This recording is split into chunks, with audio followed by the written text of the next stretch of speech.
It began with a rumor, a whispered name that traveled through intelligence rooms and command tents long before anyone ever saw his face. They called him Hitler's Commando, the most dangerous man in Europe, a soldier who didn't fight with armies but with shadows, deception, and audacity. His name was Otto Skorzeny, and he would become a legend not because of how many battles he won, but because of how many rules he broke. In an age defined by tanks and bombers, he proved that a single clever mind could shift the course of a campaign. He rescued dictators from mountaintop prisons, infiltrated enemy lines wearing stolen uniforms, and turned psychological warfare into an art form. To his enemies, he was a phantom. To Hitler, he was the man who could accomplish the impossible. This is the entire story of Otto Skorzeny, the rise, the missions, the myth, the shadow warrior of the Third Reich. To understand how he became Hitler's favorite commando, you must first understand where he came from. Otto Skorzeny was not trained for sabotage or espionage. He was a civil engineer from Vienna, tall and broad-shouldered, with a jagged dueling scar across his cheek, a relic of student fencing that would later become part of his terrifying reputation. When war erupted, he volunteered for the elite formation that would eventually become one of the most feared units of the conflict, the specially selected leaders who answered not to the army, not to tradition, but directly to the man at the top. He was bold, confident, and unafraid to challenge authority. And when he was placed into the commando ranks, something inside him ignited. War became his opportunity not to fight, but to create chaos. His breakthrough came in 1943, when Hitler assigned him a task that bordered on madness: to rescue the fallen dictator of Italy, Benito Mussolini. The Allies had captured Mussolini and hidden him in a mountaintop hotel, unreachable by road, protected by guard towers and machine guns. No one could get in. No one could get close. Except Otto Skorzeny. In a daring glider assault, he and his commandos landed on the mountaintop, crashing into rock and rooftop. They stormed the compound without firing a shot, stunned the guards, and walked Mussolini out the front door. News of the raid spread across Europe. Hitler called him personally. Churchill called him the most dangerous man in Europe. And Otto Skorzeny realized just how powerful myth could be. From that moment, he became the architect of impossible missions. He specialized in deception. Uniforms stolen from enemy depots, vehicles repainted in Allied markings, radio operators trained to mimic American slang. It all culminated in his most infamous operation during the winter of 1944, the Ardennes, the last great German offensive. As snow smothered the forests of Belgium, Otto Skorzeny led a unit of English-speaking commandos disguised in American jackets and helmets. They slipped behind the American lines, switched signposts, misdirected convoys, spread rumors, and turned every soldier into a suspect. Generals were interrogated by their own men. Roadblocks choked the front. Panic rippled across the Allied rear. Otto Skorzeny had created a battlefield where no one knew who to trust. But the brilliance of his tactics did not protect his men. Many of his commandos were captured and executed on the spot for fighting in enemy uniforms. Others vanished into snow and forest, never to return. The mission, known afterward as a psychological earthquake, forced the Allies to defend not just their positions, but their certainty about who was friend and who was foe. In that sense, Otto Skorzeny did not merely fight the Allies. He made them doubt themselves. It was deception as a weapon, confusion as a battlefield. As the war collapsed, Hitler gave him one final task: to destroy the bridges at the heart of Germany so the advancing Americans would be slowed. But for the first time, Otto Skorzeny disobeyed. He refused to level German cities, refused to spill more German blood for a war already lost. And when the Reich fell apart, he did what he had always done, disappeared into shadows. Captured after the war, he faced trial, accused of violating the laws of war for wearing enemy uniforms. But in a stunning twist, Allied officers testified in his defense, admitting their own forces had used the same tactics. He was acquitted. After the war, the myth only grew. He escaped from an internment camp, vanished into Spain, and emerged years later connected to intelligence networks, mercenary operations, and secret post-war movements. The world never stopped asking how deep his influence ran, or how many operations he shaped without ever signing his name. Some say he became a consultant for foreign governments. Others whisper he helped smuggle fugitives out of Europe. In his own writings, he embraced the legend. He encouraged the mystery, and history, eager for villains as colorful as heroes, gave him exactly that. But beneath the myth lies a darker truth. Otto Skorzeny did not fight for freedom, nor for his country. He fought for a regime built on brutality, racism, and murder. He used brilliance in service of a nightmare. His story is a warning that intelligence and daring, when combined with ideology, can become something deeply dangerous. He is the reminder that not all skilled men are good men, and not all legends deserve admiration. Today, the mountaintop, where he rescued Mussolini, is quiet. The forests where he spread chaos are peaceful. The roads he once confused now lead only toward memory. But the question remains, how does a man become both genius and villain, admired for daring while condemned for purpose? Tonight we return to the shadows, to stolen uniforms, glider landings, and whispered rumors spreading through snow. This is the entire history of Otto Skorzeny, Hitler's commando, master of deception, architect of audacity, and the man who proved that sometimes the most dangerous weapon on the battlefield is an idea. Before we begin, tell me, where in the world are you tuning in from? And what time is it for you tonight? Are you somewhere warm and comfortable, far from the icy forests where this legend stalked in silence? Or can you almost feel that cold wind brushing against history? Wherever you are, take a deep breath, settle in, and let me know. I'd love to hear where in time and place you're joining us from tonight. July 15th, 1945. A dusty road outside Salzburg, Austria. 3 American counterintelligence corps agents approached a farmhouse where their informant promised they would find one of the most wanted men in Europe. The man they sought had orchestrated daring raids behind enemy lines, kidnapped heads of state, and commanded Hitler's personal commando forces.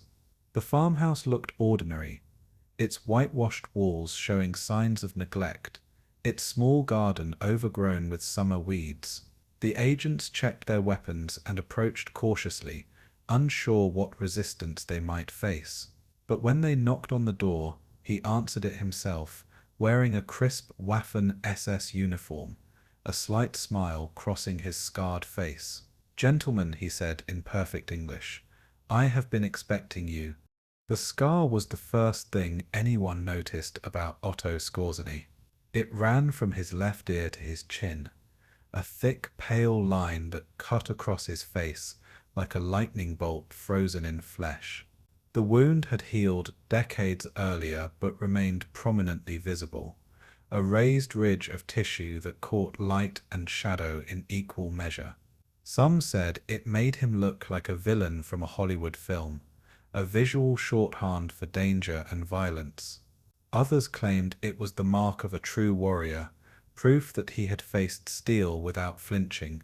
His enemies found it disturbing, his allies found it intimidating, and he himself seemed to wear it with quiet pride. The truth, as with everything about Skorzeny, was more complicated than the legend that surrounded him. He was born on June 12, 1908, in Vienna, to a middle-class Austrian family with no military tradition whatsoever. His father was an engineer who designed buildings and bridges, a profession of precision and calculation rather than violence. Young Otto seemed destined for the same profession, showing aptitude for mathematics and technical subjects in school. At the University of Vienna in the 1920s, he studied engineering and joined a dueling fraternity, where upper-class young men proved their courage through ritualized sword fights called Mensur. The rules were strict and unforgiving. Stand perfectly still while your opponent slashed at your face with a sharpened saber. Flinching meant dishonor, a stain on your character that could follow you through society. Scars meant you had faced the blade without fear, that you possessed the aristocratic quality of fearlessness under fire. During one of these duels in 1926, an opponent's saber opened Skorzeny's face in a single devastating stroke. The wound required immediate stitching but no anesthetic, as was the custom in these fraternity rituals. He sat motionless in a chair while a doctor sewed his flesh together with needle and thread, never making a sound, never showing pain. The process took nearly an hour, each stitch pulling torn skin back into approximate alignment. The scar tissue healed thick and prominent, creating a permanent ridge that marked him for life. In the culture of Viennese student fraternities, this Schmiss was a badge of honor, proof that a man could endure pain without surrender. For Skorzeny, it became his calling card, the feature that would make him instantly recognizable across 2 continents and through decades of notoriety. But in 1926, he was just another engineering student in a city still reeling from the collapse of the Austro-Hungarian Empire. Austria had been reduced from a great power controlling much of Central Europe to a small republic with an uncertain future. Its economy was shattered by war reparations and inflation, its political system unstable and fractious. Many young Austrians looked across the border to Germany, where a new movement promised to restore Germanic greatness and avenge the humiliations of Versailles. Skorzeny was among them, drawn to the Nazi Party's mixture of nationalism, militarism, and promises of renewal. On March 1, 1931, he joined the Austrian Nazi Party, receiving membership number 6,995,427. It was a decision that would define his life, connecting him to a movement that would consume Europe in war and genocide. He was not yet a soldier, had never fired a weapon in combat, and had no particular military ambitions. He completed his engineering degree and worked in construction, designing buildings in Vienna, while the Nazi Party remained illegal in Austria. He married and started a family, living a conventional middle-class life, despite his radical political affiliations. He stood 6 feet 4 inches tall and weighed 220 pounds, massive by the standards of the time, but his size had never been channeled into military service. When Germany annexed Austria in March 1938, the so-called Anschluss Skorzeny was 30 years old, an engineer with a scarred face and a Nazi Party card. His transformation from civilian professional to military commando would take years and depend on circumstances he could not have predicted. His entry into military service came almost by accident, a bureaucratic assignment rather than a conscious choice. In 1939, as Germany prepared for war, Skorzeny joined the Leibstandarte SS Adolf Hitler, the premier Waffen-SS division that served as both an elite combat unit and Hitler's personal bodyguard formation. He was assigned as a technical officer, his engineering background more valuable initially than any combat experience he lacked. For the first years of the war, he served in conventional roles, participating in the invasions of France, Yugoslavia, and the Soviet Union without particular distinction. He was wounded twice, once in the back of the head from shrapnel that left him temporarily unconscious, but he never distinguished himself as anything more than a competent officer doing his duty. His destiny as Hitler's commando still lay years in the future, waiting for the right moment and the right assignment. Then, in April 1943, everything changed with a summons to Berlin that would transform his life. Skorzeny was assigned to a unit with an unusual name, SS Sonderverband Zudbei Friedent All, the SS Special Unit for Special Employment at Friedenthal. This was Germany's answer to Britain's Commandos and America's Rangers, a force designed for unconventional warfare, sabotage, and operations behind enemy lines. The unit needed leaders who could think creatively, who understood technology and tactics, who had proven loyalty to the Nazi regime. Skorzeny, with his engineering mind, his imposing physical presence, and his SS credentials, seemed an ideal candidate. He had no special operations training, no experience with the kind of missions Friedenthal would conduct, but he had something more valuable, the ability to learn quickly and the confidence to lead men into impossible situations. 6 months later, on September 12, 1943, Skorzeny stood on a mountaintop in the Italian Apennines, 9,000 feet above sea level, outside a hotel where Benito Mussolini was being held prisoner by Italy's new government. Gliders had crash-landed on the rocky slope, German paratroopers had secured the building, and Italian guards stood frozen, uncertain whether to fight or surrender. Skorzeny strode forward through the chaos, his scarred face unmistakable, his SS uniform marking him as someone important. He announced in German, translated by an Italian officer beside him, "The Führer has sent me to free his friend Mussolini." Minutes later, newsreel cameras captured Skorzeny escorting the rescued Duce to a small aircraft, an image that would circle the globe within hours. Within 48 hours, the images circulated worldwide through newspapers, newsreels, and radio broadcasts, making Otto Skorzeny suddenly the most famous commando in the world. Hitler personally awarded him the Knight's Cross, Germany's highest military decoration, and promoted him to Sturmbannführer, the SS rank equivalent to Major. Propaganda Minister Joseph Goebbels ensured that Skorzeny's face appeared in newspapers and newsreels across Germany and occupied Europe, building him into a symbol of German military prowess. The scarred giant became the embodiment of Nazi daring and martial excellence, the man who could accomplish the impossible where others failed. His name was spoken in the same breath as the greatest warriors in German history, compared to medieval knights and Prussian generals. But almost none of the millions who saw his photograph, who read breathless accounts of his exploits, knew the truth that would only emerge decades later. Skorzeny had not planned the Mussolini rescue, had not led the assault, and had arrived after the hard fighting was done.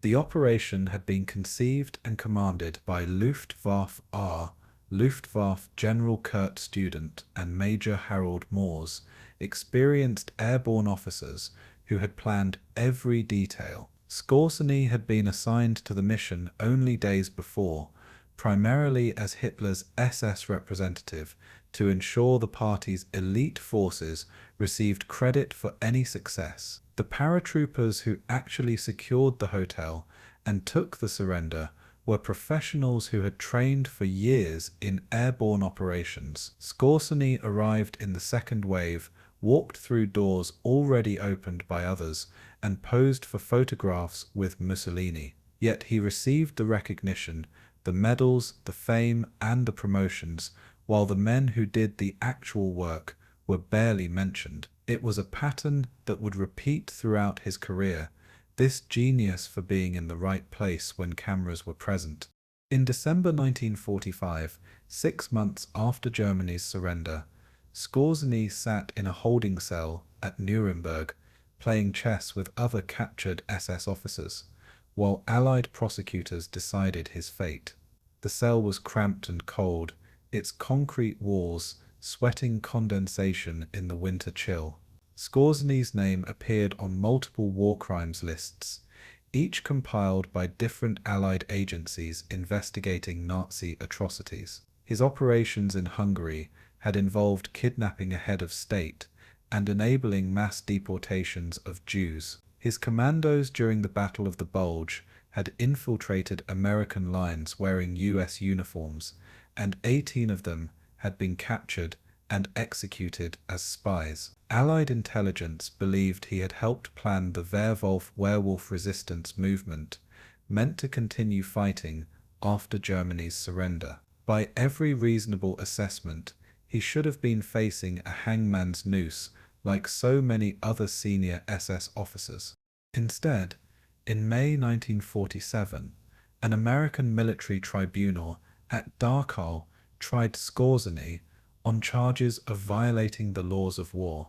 The prosecution focused narrowly on Operation Greif, his false flag operation during the Ardennes offensive, ignoring his other controversial actions. The evidence seemed overwhelming. His men had worn American uniforms.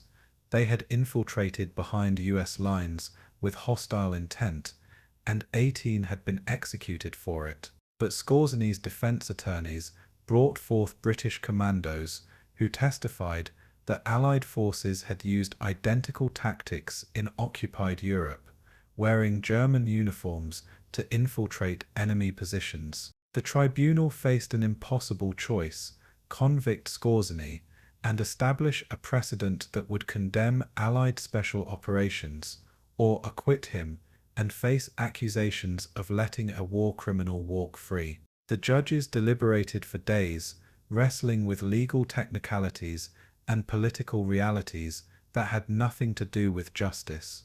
On September 9th, 1947, the judges delivered their verdict: not guilty on all charges. The courtroom erupted in chaos, with families of the executed German commandos weeping in rage and Allied prosecutors sitting in stunned silence. Skorzeny showed no emotion, his scarred face remaining impassive as guards led him back to his cell, but he did not walk free into post-war Germany as an exonerated man rebuilding his life.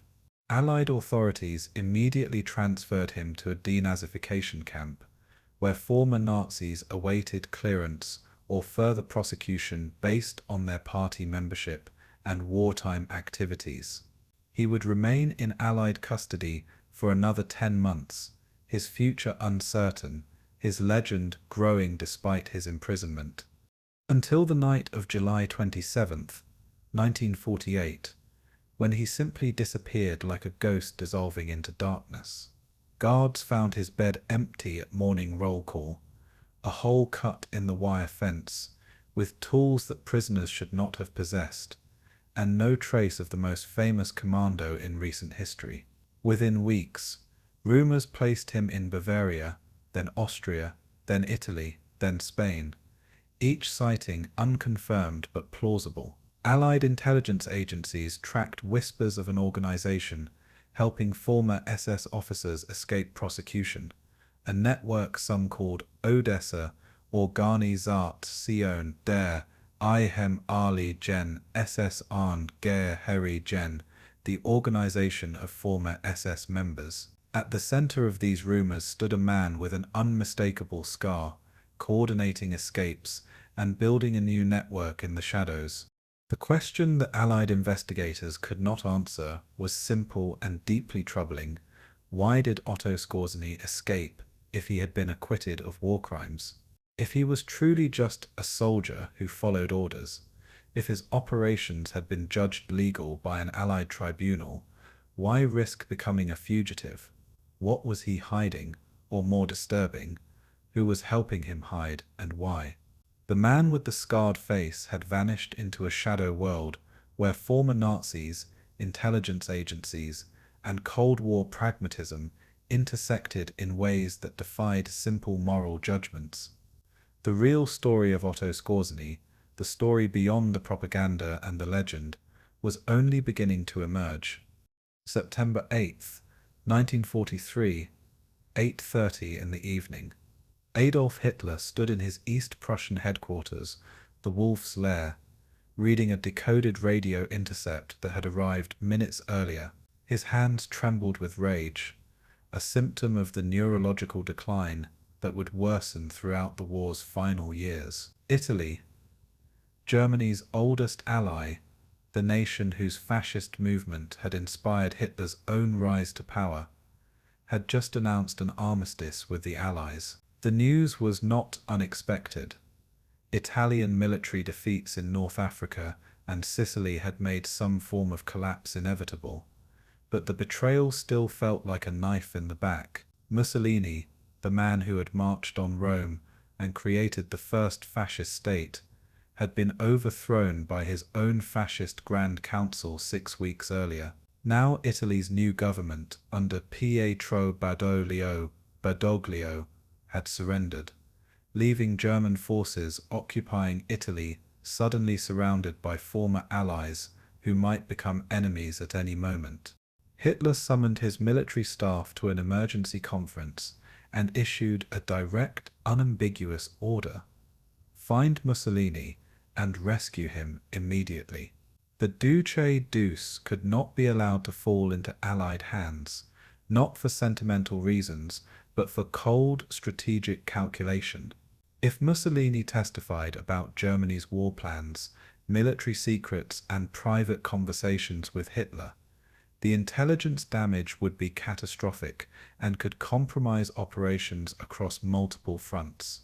If the Allies paraded him through Rome as a defeated tyrant, the propaganda victory would undermine Germany's remaining allies in Hungary, Romania, and other satellite states.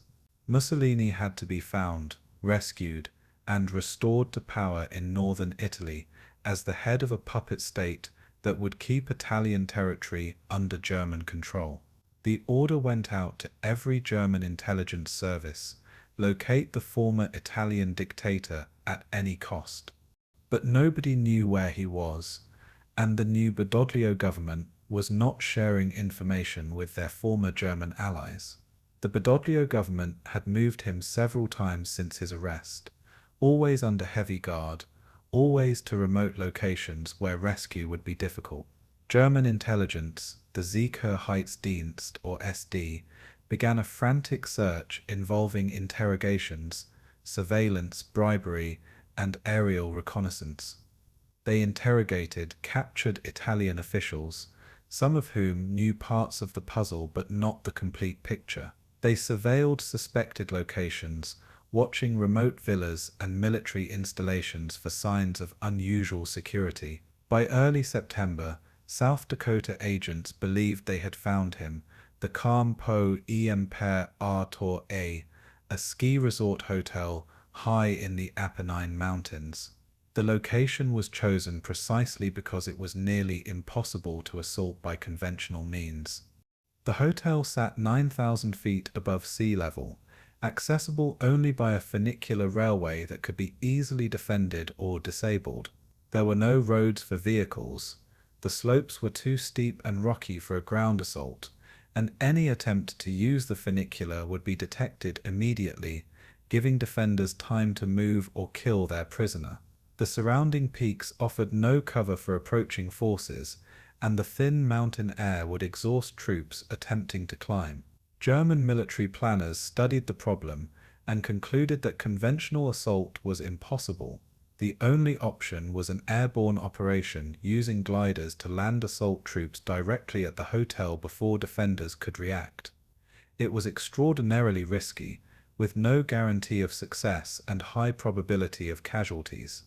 Luftwaffe General Kurt Student received the assignment from Hitler personally, a recognition of his expertise and past successes. He was the founder of Germany's airborne forces, the Fallschirmjäger, and had led the daring assault on the Belgian fort of Eben-Aben-Emael in 1940, that many considered a masterpiece of special operations. If anyone could plan an aerial assault on a mountaintop hotel defended by Italian troops, it was Student. He assigned the operational planning to Major Harold Moores, an experienced airborne officer who had participated in multiple glider operations. Together they designed a mission using 12 DFS 230 gliders, each carrying 10 men, towed to altitude by transport aircraft, and then released to silently approach the target. Speed and surprise would be everything. The entire operation would have to be completed in minutes before Italian defenders could organize resistance. Then Hitler intervened with a political decision that would shape the operation's legacy far more than its tactical execution. He insisted that the SS be represented in the operation, not for military reasons but for political optics. The Führer's reasoning was partly ideological, ensuring that his loyal SS shared in whatever glory might result, and partly personal distrust of the Wehrmacht officer corps.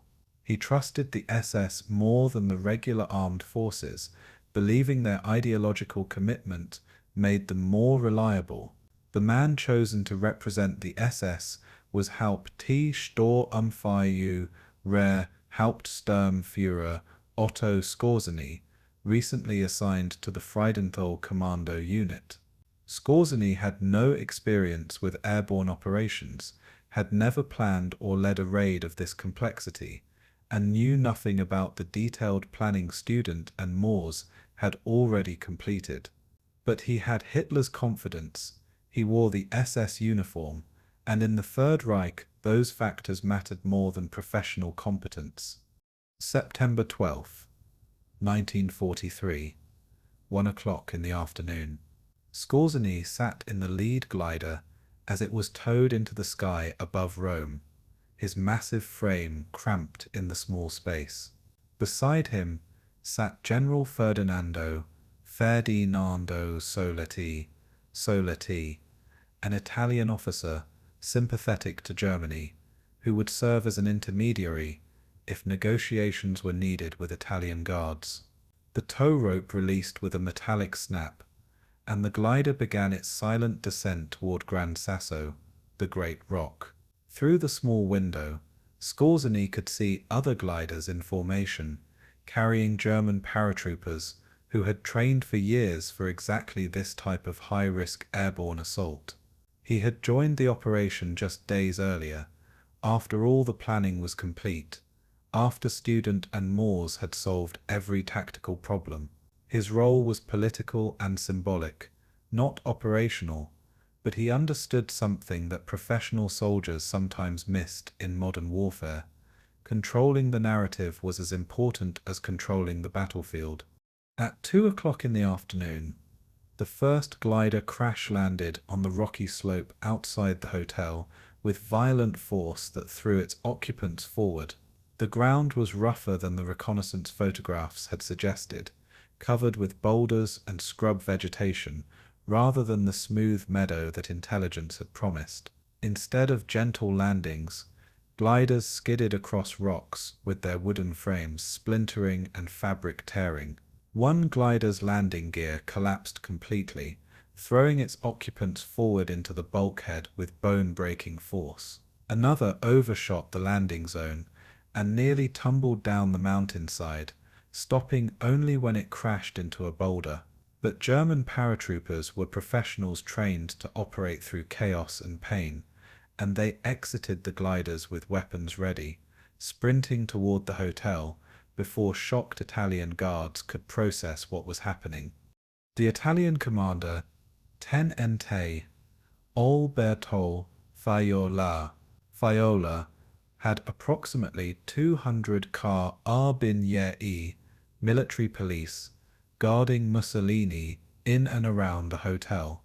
They were armed with rifles and machine guns, positioned in defensive positions, and theoretically capable of mounting serious resistance against the German assault force. but they had received no clear orders from Rome about what to do if Germans arrived to rescue Mussolini, fight to the death, surrender peacefully, or wait for clarification from the new government. The confusion was deliberate.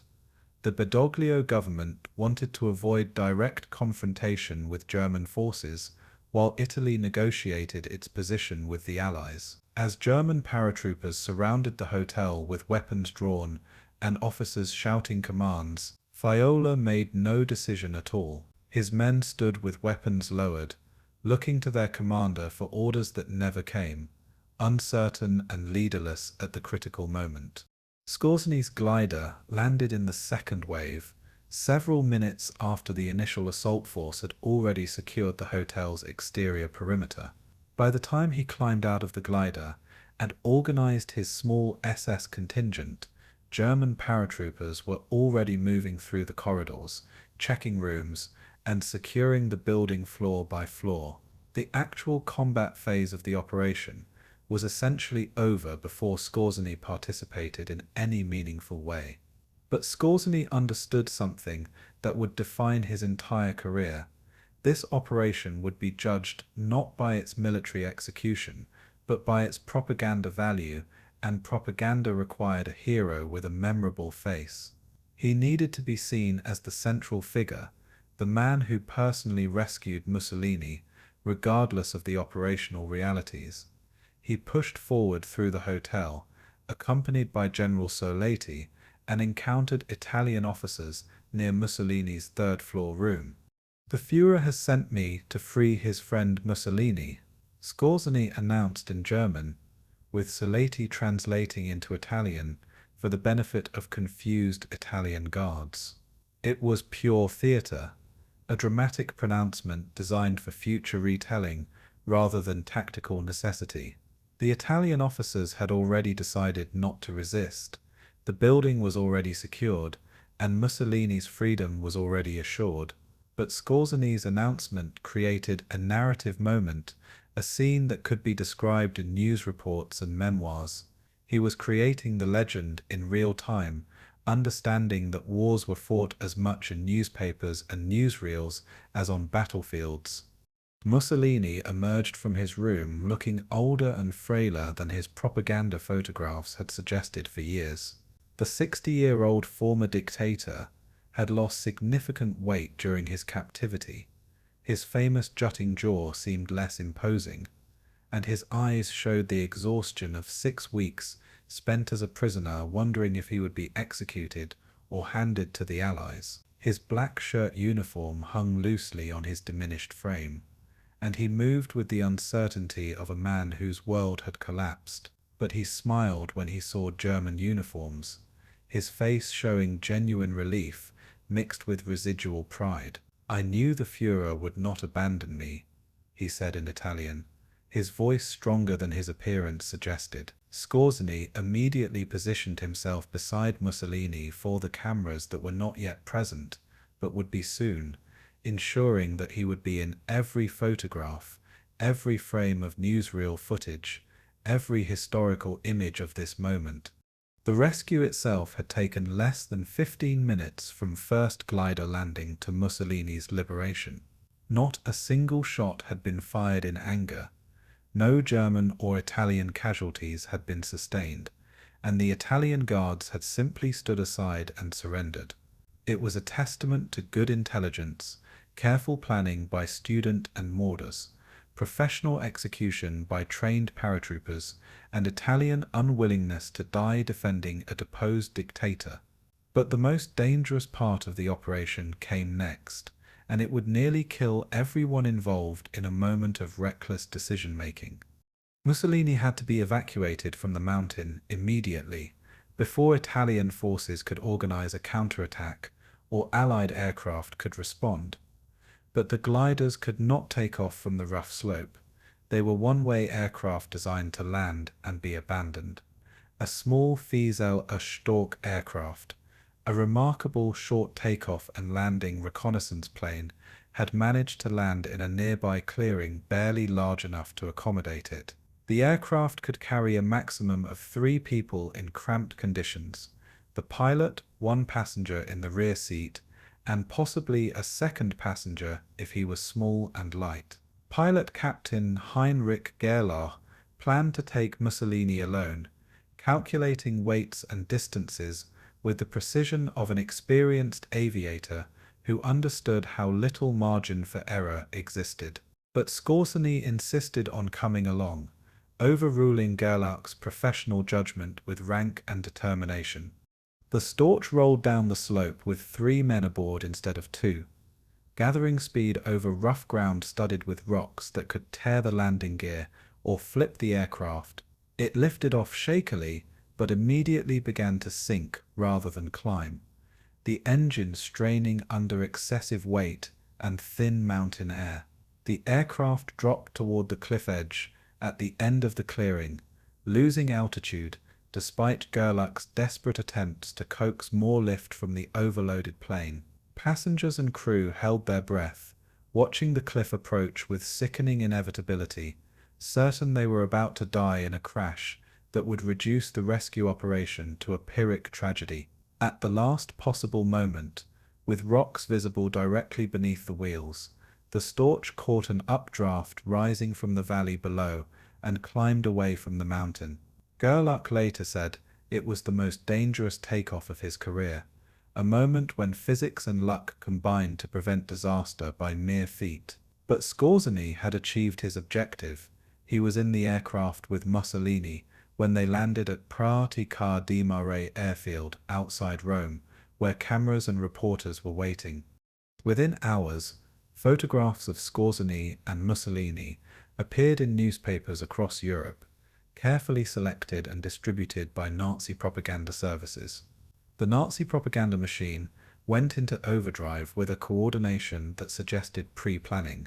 Goebbels ensured that Skorzeny received sole credit for the operation, with news reports barely mentioning Student or Moors or the Luftwaffe paratroopers who had done the actual work. Hitler personally awarded Skorzeny the Knight's Cross in a ceremony filmed for newsreels, promoted him to Sturmbannführer, and called him the most dangerous man in Europe, in a quote that circulated globally. The operation was presented as a triumph of SS daring and personal loyalty to the Führer, a narrative that served Nazi political objectives. In reality, 108 men had participated, 82 Luftwaffe paratroopers who had planned and executed the assault, and only 26 Waffen SS soldiers who arrived with Skorzeny after the difficult work was complete. But facts mattered less than perception in the propaganda war that accompanied military conflict. The Grand Sasso raid entered German mythology as the perfect special operations mission. A daring aerial assault against impossible odds, a dramatic rescue of a fallen leader, and a bloodless victory that demonstrated German superiority. Skorzeny became a household name overnight, his scarred face appearing on posters and in newspaper photographs across occupied Europe. Young German soldiers wanted to join his Commando units, hoping to participate in similar heroic operations. The Allies added him to their intelligence watch lists as a dangerous operator requiring close monitoring. And Skorzeny himself learned the most valuable lesson of his career. Controlling the narrative was as important as tactical execution, and being remembered mattered more than what you actually did. The rescued Mussolini proved far less useful than Hitler had hoped, a broken man unable to inspire or lead effectively, installed as head of the Italian Social Republic, a puppet state in northern Italy dependent on German military force. He was a hollow figurehead going through motions. He gave speeches that lacked his former fire, issued orders that everyone knew came from German headquarters, and presided over a regime that Italians recognized as foreign occupation with Italian window dressing. He would survive barely another year and a half, growing increasingly detached from reality, before Italian partisans captured and executed him in April 1945.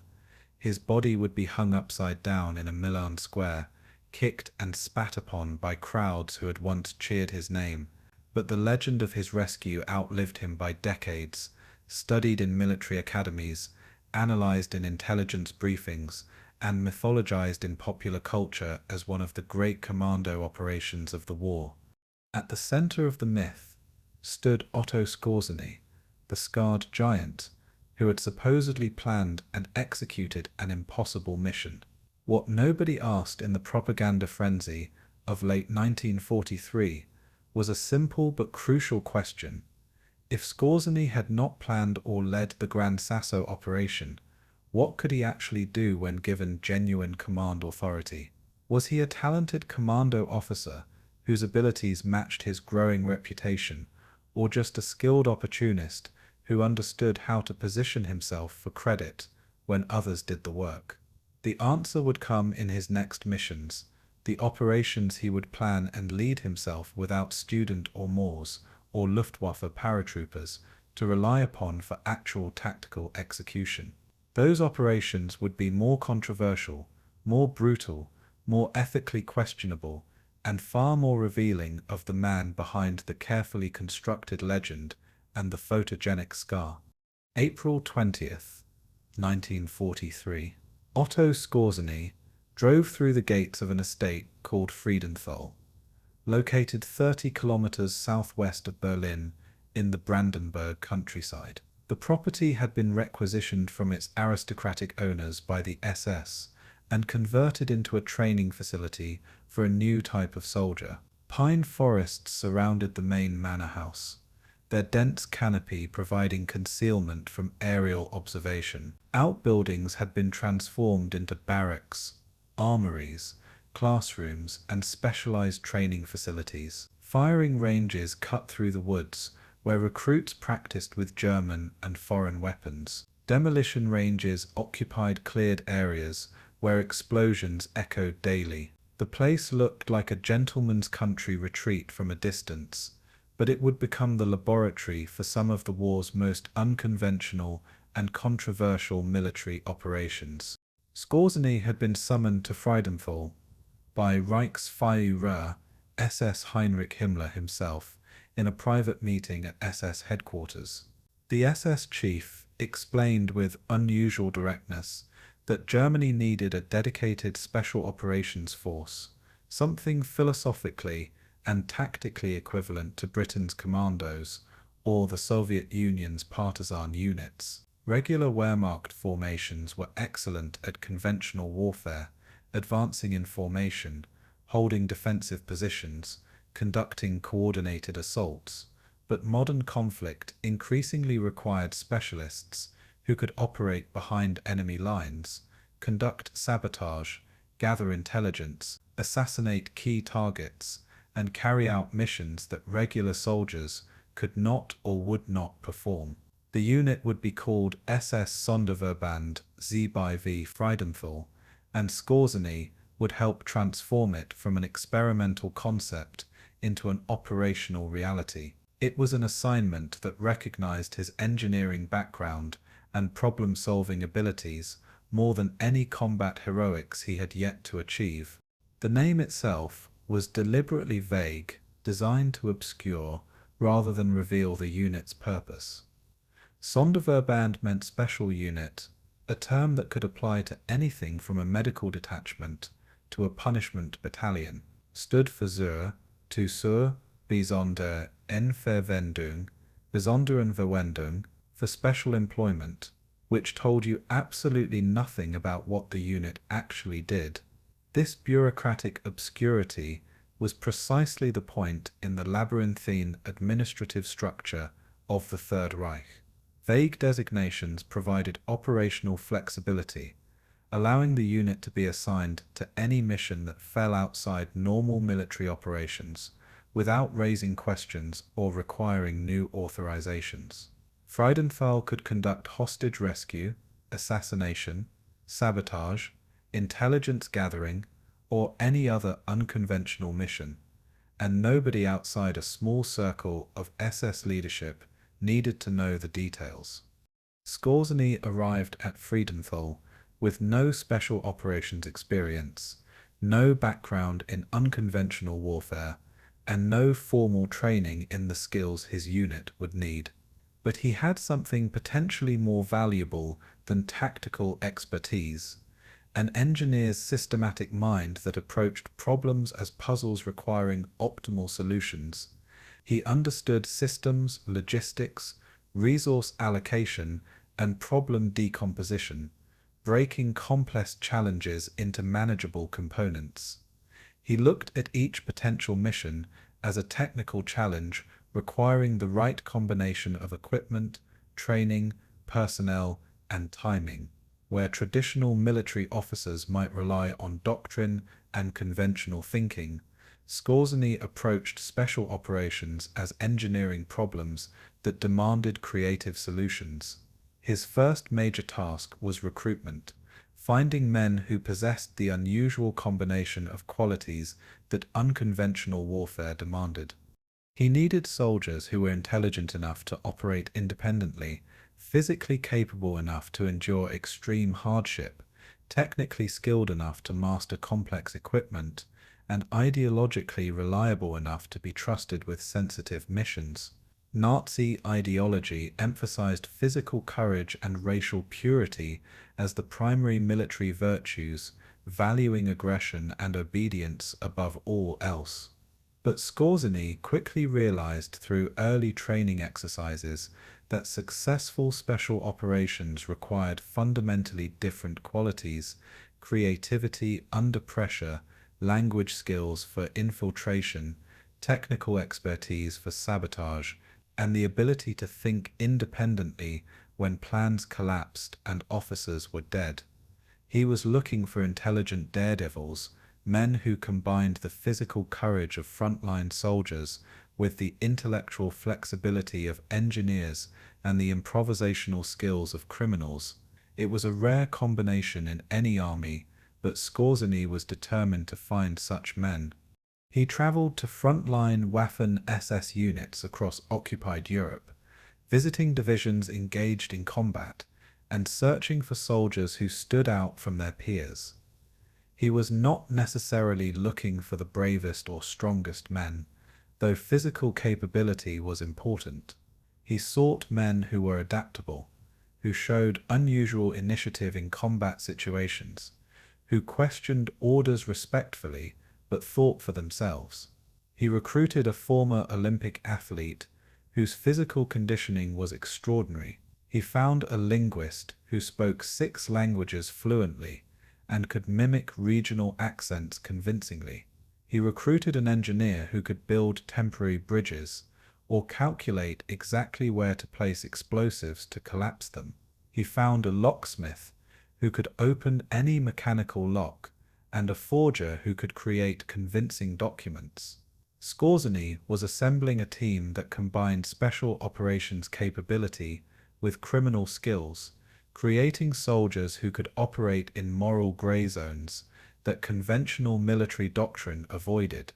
The training program Skorzeny developed was comprehensive, demanding, and unlike anything in conventional military training. Recruits spent 8 intensive weeks mastering skills that regular soldiers never touched and would never need. They learned parachute operations from experienced Luftwaffe instructors, practicing jumps until they could exit an aircraft at night, land in unfamiliar terrain, and assemble equipment without injury or excessive noise. They studied demolitions under engineers who taught them to identify structural weak points in bridges, railways, buildings, and industrial facilities, then calculate minimum explosive charges for maximum effect. They trained with foreign weapons, British Sten guns, Soviet PPS, PP Shah submachine guns, American Browning pistols, American Thompson submachine guns, so they could use captured equipment or operate covertly without German weapons, revealing their identity. Each skill was practiced until it became automatic, muscle memory replacing conscious thought. Language training was mandatory for all recruits, not just specialists, reflecting Skorzeny's understanding that infiltration required communication. He insisted that every man learn at least basic conversational phrases in English and Russian, the languages of Germany's primary enemies, on two fronts. Some recruits with aptitude studied for months to achieve functional fluency, practicing not just vocabulary and grammar, but accents, dialects, and regional speech patterns. They learned to sound like they came from London or Manchester rather than Berlin, from Moscow or Leningrad rather than Munich. The goal was not perfect native fluency, which few non-native speakers ever achieved, but functional deception, the ability to pass casual inspection, deflect suspicion long enough to complete a mission, and avoid immediate identification as German soldiers. Perfect fluency was rare and took years to develop, but functional deception was achievable through intensive training and practice. Perhaps most controversially, and most consequentially for Skorzeny's later war crimes trial, they trained extensively in false flag operations using captured enemy uniforms. Instructors provided actual captured uniforms, American, British, Soviet, even French resistance clothing. Recruits practiced wearing them naturally, moving in them without the stiffness that betrayed unfamiliarity, behaving as enemy soldiers would behave in various situations. They studied enemy military protocols, salutes, rank structures, and common phrases used at checkpoints. The legal status of this training was ambiguous at best, and clearly violated the spirit, if not the letter, of international law. The Hague Convention allowed military deception, camouflage, false radio transmissions, dummy installations, but explicitly prohibited perfidy, specifically forbidding soldiers from fighting while wearing enemy uniforms. Skorzeny's interpretation, which he would later argue at his trial, was that infiltration in enemy uniform was legally permissible, but combatants had to revert to German uniform or remove identifying insignia before engaging in combat. This hair-splitting legal distinction would later become the central issue in his prosecution, with 18 of his men dying because the distinction proved impossible to maintain in actual combat conditions. By summer 1943, Friedenthal had approximately 300 men in various stages of training, from new recruits to fully qualified operators. They were organized into specialized teams called Jagd Commandos, hunting commandos, with each team focused on specific mission types requiring unique skill sets. One team specialized in maritime operations, practicing small boat infiltration techniques, underwater demolition of ships and port facilities, and coastal reconnaissance. Another focused on mountaineering and alpine warfare, preparing for operations in Norway, northern Italy, and other mountainous regions where conventional forces struggled. A third concentrated on urban warfare, learning building clearing techniques, close quarters combat, and the specific challenges of operating in cities where every window could conceal an enemy and every corner could be a fatal funnel. Each JAG commando developed its own expertise and tactics, creating a flexible organization that could be deployed against varied targets. The culture Skorzeny deliberately created at Friedenthal was unusual for an SS unit and represented a significant departure from standard military practice. While other SS formations emphasized rigid hierarchy, absolute obedience to orders without question, and suppression of individual initiative, Friedenthal actively encouraged questioning, debate, and independent thinking. During mission planning sessions, junior officers were explicitly expected to challenge assumptions, identify potential problems, and propose alternative approaches. The goal was not to produce mindless followers who executed orders regardless of circumstances, but problem solvers who could adapt when operations inevitably deviated from plan and communications with command were severed. This approach shocked traditional Wehrmacht officers who observed Friedenthal operations, viewing it as dangerously unmilitary and likely to produce indiscipline, But Skorzeny understood from his engineering background that complex operations required flexibility and initiative, not just obedience. His deputy commander was Karl Rödley, a fellow Austrian who had proven himself in brutal combat on the Eastern Front. Rödley was quieter and more methodical than the flamboyant Skorzeny, providing essential organizational stability, while Skorzeny focused on training innovations and high-level planning. Together they created an effective command partnership that balanced Skorzeny's creative vision with Rödley's administrative competence. Another key figure was Aagd Rian von Felkersam, a Baltic German aristocrat who brought old-world military culture and extensive intelligence experience to the unit. Von Felkersam spoke 5 languages fluently, had served in military intelligence since the early 1930s, and possessed sophisticated understanding of how intelligence and operations should integrate. He would plan many of Friedenthal's most sophisticated missions, though Skorzeny would receive the public credit. The unit attracted men from across Germany's shrinking empire as word spread of this unusual formation. There were Austrians like Skorzeny and Radl, ethnic Germans from Romania and Hungary, Volksdeutsche from the Baltic states whose families had lived there for centuries, and even a few volunteers from occupied territories who saw Germany as preferable to Soviet domination. By late 1943, Friedenthal's strength had grown to approximately 1,000 men at various stages of readiness. They trained constantly in the forests and ranges around Berlin, waiting for missions that would test their unconventional skills against real targets. Some trained for operations that never happened, spending weeks preparing for missions cancelled for political or strategic reasons.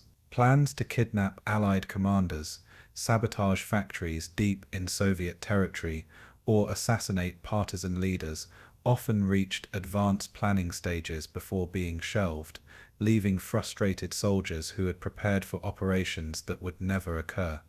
The relationship between Friedenthal and other German special operations units was complicated by inter-service rivalry and ideological differences. The Wehrmacht's Brandenburg Regiment had been conducting special operations since 1939, specializing in sabotage, intelligence gathering, and operating behind enemy lines in civilian clothes. The Brandenburgers resented Friedenthal as an SS upstart that was stealing missions, resources, and recognition that should have gone to the older, more experienced unit. Skorzeny, for his part, viewed the Brandenburgers as competent but unimaginative, too constrained by traditional military thinking to fully embrace the possibilities of unconventional warfare.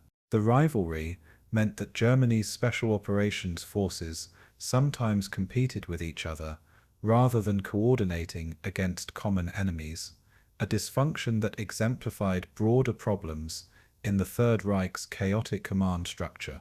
By autumn 1943, Friedenthal was operationally ready for deployment in actual missions rather than training exercises. The men were trained to high standards, equipped with specialized weapons and equipment, and eager to prove themselves against real targets rather than training scenarios. Skorzeny had created something genuinely innovative in the German military, a force that could operate in the shadows of conventional warfare, blending special operations tactics with SS ruthlessness and ideological commitment. Whether this combination would prove effective in achieving strategic objectives or simply brutal in its methods remained to be seen. The first real test would come not in some distant occupied territory, but in Hungary, where Skorzeny would plan and execute an operation entirely under his own command.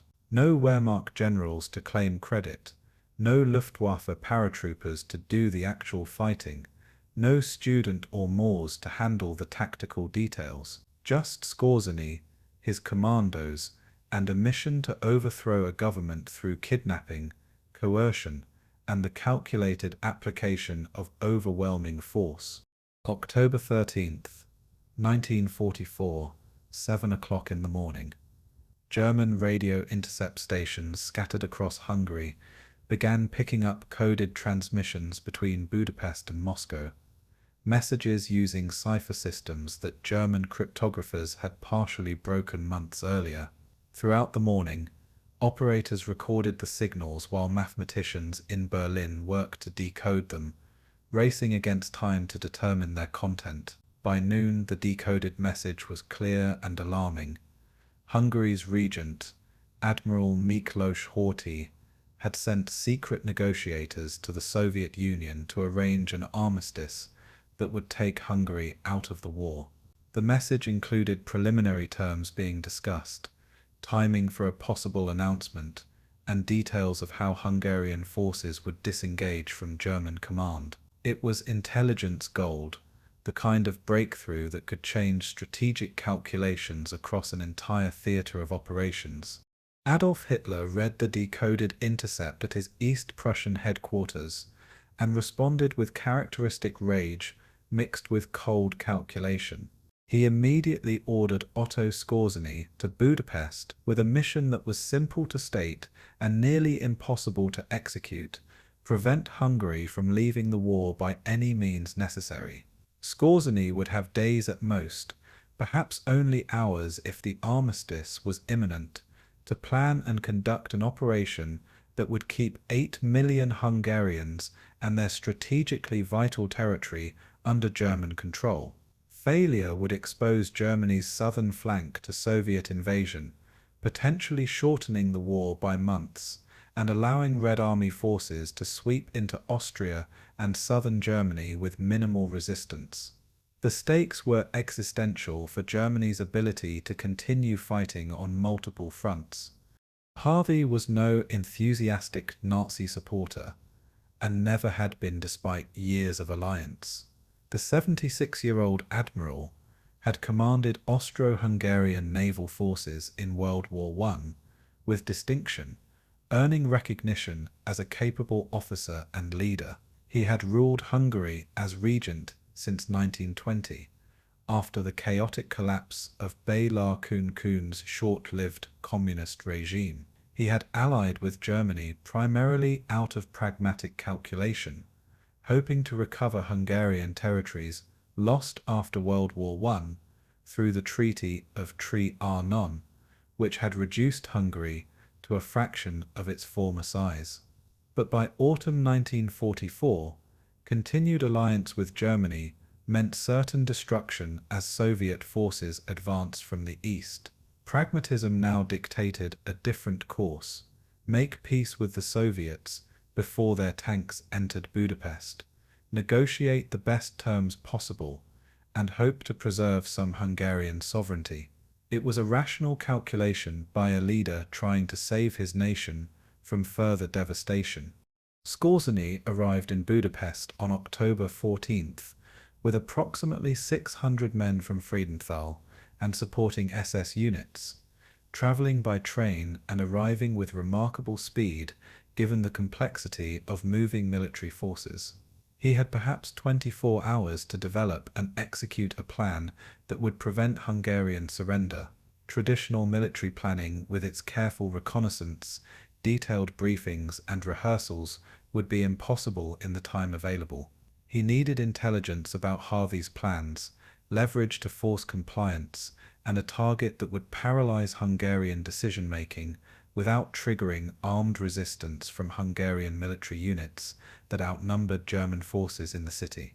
German military intelligence services, the Abwehr, and the SD, provided him with extraordinarily detailed information that could only have come from sources deep inside the Hungarian government or extensive surveillance operations. They knew that Harvey's son, Miklos Horthy Jr., would be meeting with alleged Yugoslav partisan representatives the next morning at a villa in Budapest. They had the exact address, the scheduled time, the number of bodyguards, the route Hervey Jr. would likely take, and even details about the supposed partisans he would meet. It was intelligence so specific and timely that it suggested either a highly placed human source in Hervey's inner circle or comprehensive signals, intelligence that had intercepted the meeting arrangements. What the intelligence services also knew, and what Skorzeny grasped immediately, was that the Yugoslav partisans were actually German agents running an elaborate deception operation. The entire meeting was a trap designed to lure Hervey Jr. into a vulnerable position where he could be captured. Skorzeny's plan emerged from this intelligence with brutal simplicity and psychological sophistication. He would kidnap Hervey's son while simultaneously launching an assault on Castle Hill, where the elder Hervey maintained his government offices and personal quarters. The father would be unable to finalize the armistice without his son as political leverage and personal hostage. The assault on Castle Hill would demonstrate that Germany could overthrow the Hungarian government by force if necessary, that continued resistance was futile. It was not primarily a military operation designed to destroy enemy forces or capture territory. It was political theater staged with commandos, explosives, and armored vehicles, designed to coerce cooperation through overwhelming demonstration of capability and will. Success would depend not on tactical brilliance, but on psychological impact and the credible threat of escalating violence if compliance was not immediately forthcoming. October 15th, 1944, 7 o'clock in the morning. Miklos Hervey Jr. arrived at the designated villa in Budapest for his meeting with Yugoslav partisan representatives, accompanied by 6 bodyguards armed with pistols and submachine guns. The villa belonged to a Hungarian businessman with suspected German sympathies, though Hervey Jr. either did not know this or discounted its significance. He was escorted into a sitting room where several men claiming to be Yugoslav partisans greeted him with apparent warmth and enthusiasm. For approximately 20 minutes, they discussed potential partisan operations against German forces, Hungarian support for anti-Nazi resistance, and coordination with advancing Soviet forces. The conversation seemed productive, building trust and establishing common purpose. Then Skorzeny's commandos struck with overwhelming violence that shattered the diplomatic pretense. The assault teams smashed through multiple doors simultaneously, moving with practiced precision that suggested extensive rehearsal. They carried submachine guns and grenades, wearing German uniforms that eliminated any pretense about who they were. Hervey Jr.'s bodyguards reached for their weapons but were overwhelmed in seconds by superior numbers and surprise. 3 bodyguards were killed in the brief firefight that filled the villa with gunfire and smoke. The younger Hervey fought back physically despite having no weapon, punching one commando hard enough to stagger him before being subdued by multiple attackers. Skorzeny's men wrapped him in a carpet like a rolled package, a dehumanizing detail that would appear in multiple accounts and become symbolic of the operation's brutality. They carried him to a waiting truck and drove directly to the airport, maintaining such tight schedule that the entire operation from assault to departure took less than an hour. Within 90 minutes of his capture, Hervey Jr. was on a German aircraft flying to Vienna, a hostage who would ensure his father's compliance with German demands. Simultaneously, at Castle Hill in central Budapest, the elder Admiral Hervey was preparing to broadcast Hungary's armistice announcement to the nation.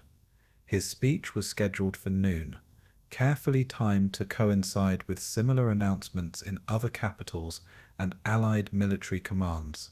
His staff had prepared the text, arranged for radio broadcast, and notified key Hungarian military units to expect the announcement. At 11:45, 15 minutes before broadcast time, Hervey received urgent word that his son had been kidnapped by German commandos and was now in German custody somewhere outside Hungary. For agonizing minutes, He debated whether to proceed with the broadcast or yield to German pressure. His advisors were split, some urging immediate announcement to commit Hungary irrevocably before Germany could respond, others counseling delay until his son's situation was clarified. At noon, Hervey made his decision. He would proceed, hoping that public announcement would create facts on the ground that Germany would have to accept. Hungarian radio broadcast his proclamation. Hungary was ceasing hostilities against the Soviet Union and seeking an armistice immediately. But Skorzeny had anticipated this scenario and prepared for it with characteristic thoroughness.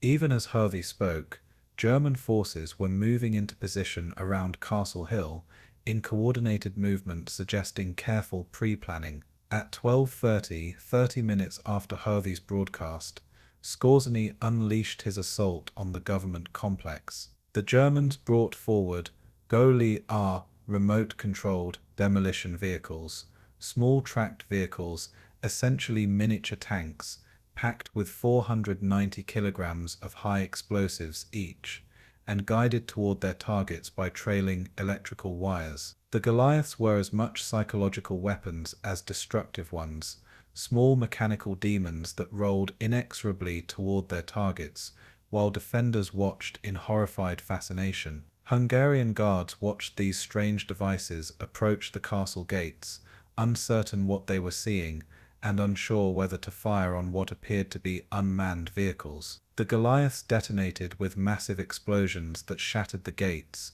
blew chunks of stone from the walls, and created massive clouds of dust and debris that obscured the battlefield. German troops poured through the shattered gates in the confusion and smoke, facing Hungarian defenders who had been demoralized by the explosions. Hungarian soldiers fired from windows and fortified positions, maintaining disciplined resistance for the first hour despite being outnumbered. But many Hungarian troops had no clear understanding of why they were fighting or what they were defending, having heard conflicting orders and announcements. Their government had announced an armistice, but German forces were attacking, and nobody knew what this meant for Hungary's future. Within 2 hours, as casualties mounted and German reinforcements arrived, organized Hungarian resistance collapsed into scattered firefights and eventual surrender. German forces controlled Castle Hill by mid-afternoon, having achieved complete tactical success at relatively low cost in German casualties, though dozens of Hungarian soldiers and civilians had died in the fighting. Skorzeny personally led the final push into Hervey's offices, his scarred face recognizable even in the chaos of urban combat. The elderly admiral sat at his desk in full military uniform, defeated but maintaining dignified composure. Skorzeny presented him with brutal simplicity.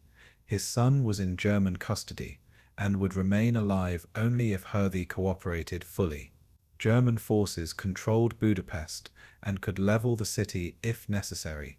Any further resistance would result in mass destruction and civilian deaths. Hervey's armistice announcement was meaningless without German acquiescence. The choice was surrender, or watch his son executed and his capital destroyed.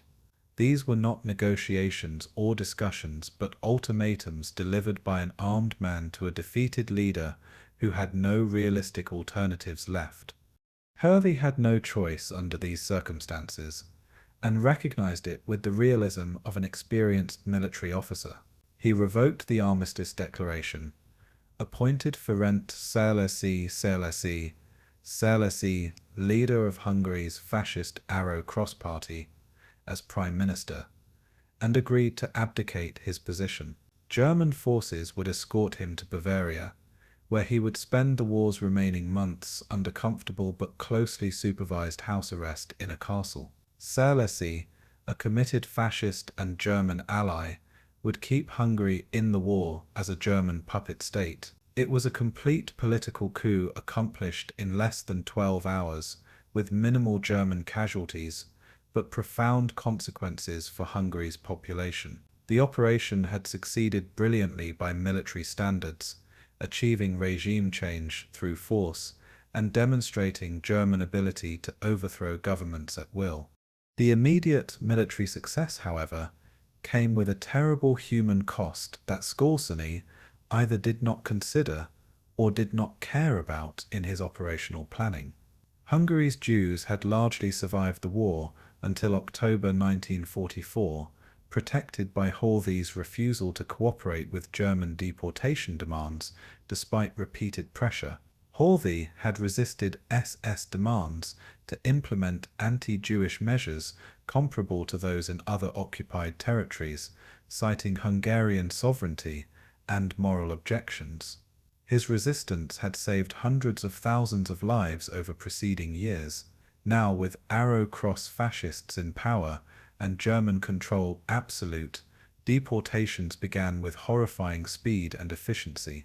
Between October and December 1944, approximately 80,000 Hungarian Jews were deported to concentration camps, primarily Auschwitz in occupied Poland. The vast majority were murdered within hours of arrival, gassed in chambers disguised as showers, and cremated to destroy evidence. Thousands more died on death marches to Austria as Soviet forces approached, and Germans attempted to evacuate concentration camps before liberation. Skorzeny was not personally involved in organizing or conducting the Holocaust, did not order deportations, and never operated death camps or killing squads. But his Budapest coup operation made these murders possible by removing the government that had protected Hungarian Jews and installing a regime committed to their destruction. This indirect causation is legally difficult to prosecute, but morally impossible to ignore or excuse. How should history judge operators who achieve tactical success while enabling strategic evil? The question has no comfortable answer. Operation Panzerfaust, as the Budapest coup was officially designated, was judged a spectacular success by German military standards and senior leadership. It kept Hungary in the war for crucial months, delayed Soviet advance into Austria and southern Germany, and demonstrated that German special operations could achieve strategic objectives that conventional military force could not accomplish. Hitler personally congratulated Skorzeny and promoted him to Obersturmbannführer, the SS rank equivalent to lieutenant colonel. The Nazi propaganda machine celebrated another Skorzeny triumph, reinforcing his growing legend as the man who could accomplish impossible missions through daring and willpower. But what had actually been accomplished beyond temporary strategic advantage and mass murder? A desperate old man had been coerced through kidnapping of his son and threat of overwhelming violence. A puppet government had been installed that served only German interests while sending its own citizens to death camps. Tens of thousands of innocent people had been murdered as a direct consequence of the operation's success. This was the reality of Skorzeny's operational genius, stripped of propaganda and myth. He was exceptionally skilled at applying coercion and violence in politically strategic ways, understanding leverage and psychological pressure. Whether that constituted military valor worthy of celebration or state-sponsored terrorism dressed in uniform depended entirely on perspective and which side of his operations you experienced. For the remainder of the war, Skorzeny would be judged by different standards as his operations moved from distant Hungary to Germany's own western frontier, where his tactics would directly confront American and British forces in ways that crossed legal boundaries and resulted in the execution of 18 of his own men. October 22nd, 1944, 1 o'clock in the afternoon, Wolf's Lair, East Prussia. Otto Skorzeny was summoned to Adolf Hitler's personal office for a private meeting that would change the nature of special operations warfare and place Skorzeny at the center of one of the war's most controversial operations. The Führer was planning his final gamble, a massive counteroffensive through the Ardennes forest that would split the American and British armies, capture the vital Belgian port of Antwerp, and force the Western Allies to negotiate a separate peace that would let Germany concentrate all forces against the Soviet Union. The plan was strategically ambitious and tactically audacious, requiring total surprise, overwhelming initial force, and perfect execution in winter conditions. Hitler had already outlined the conventional military operation to his generals, but he wanted something more: diversionary operations deep behind American lines that would create chaos, spread panic, and disrupt Allied command and control at the critical moment when German armor was breaking through the front lines. The assignment Hitler gave Skorzeny was unprecedented in modern warfare, and would push the boundaries of legal combat operations into clearly questionable territories. He was to recruit English-speaking German soldiers, equip them with captured American uniforms and vehicles, and infiltrate them behind American lines during the offensive, where they would spread misinformation, sabotage communications, redirect traffic, capture bridges, and generally create maximum confusion and panic. The operation was given the code name Greif, the German word for griffin, the mythological creature that was part eagle and part lion, symbolizing the hybrid nature of the mission that combined deception with aggression. It would become one of history's most studied and controversial false flag operations, raising legal questions about the laws of war that remain relevant for modern special operations doctrine. Skorzeny immediately recognized the legal and practical problems inherent in the mission and raised them directly with Hitler in their private meeting. The Hague Convention, which Germany had signed and theoretically remained bound by, explicitly prohibited combatants from engaging enemy forces while wearing hostile uniforms. Soldiers captured fighting in enemy uniform could be executed as spies under internationally recognized military law. He explained these legal constraints carefully, hoping Hitler might modify the mission parameters or provide explicit guidance on acceptable risk. But the Führer was adamant and would accept no modifications or limitations. Germany was losing the war on all fronts, surrounded by enemies who outnumbered and outproduced German forces. Desperate times required desperate measures that transcended peacetime legal niceties.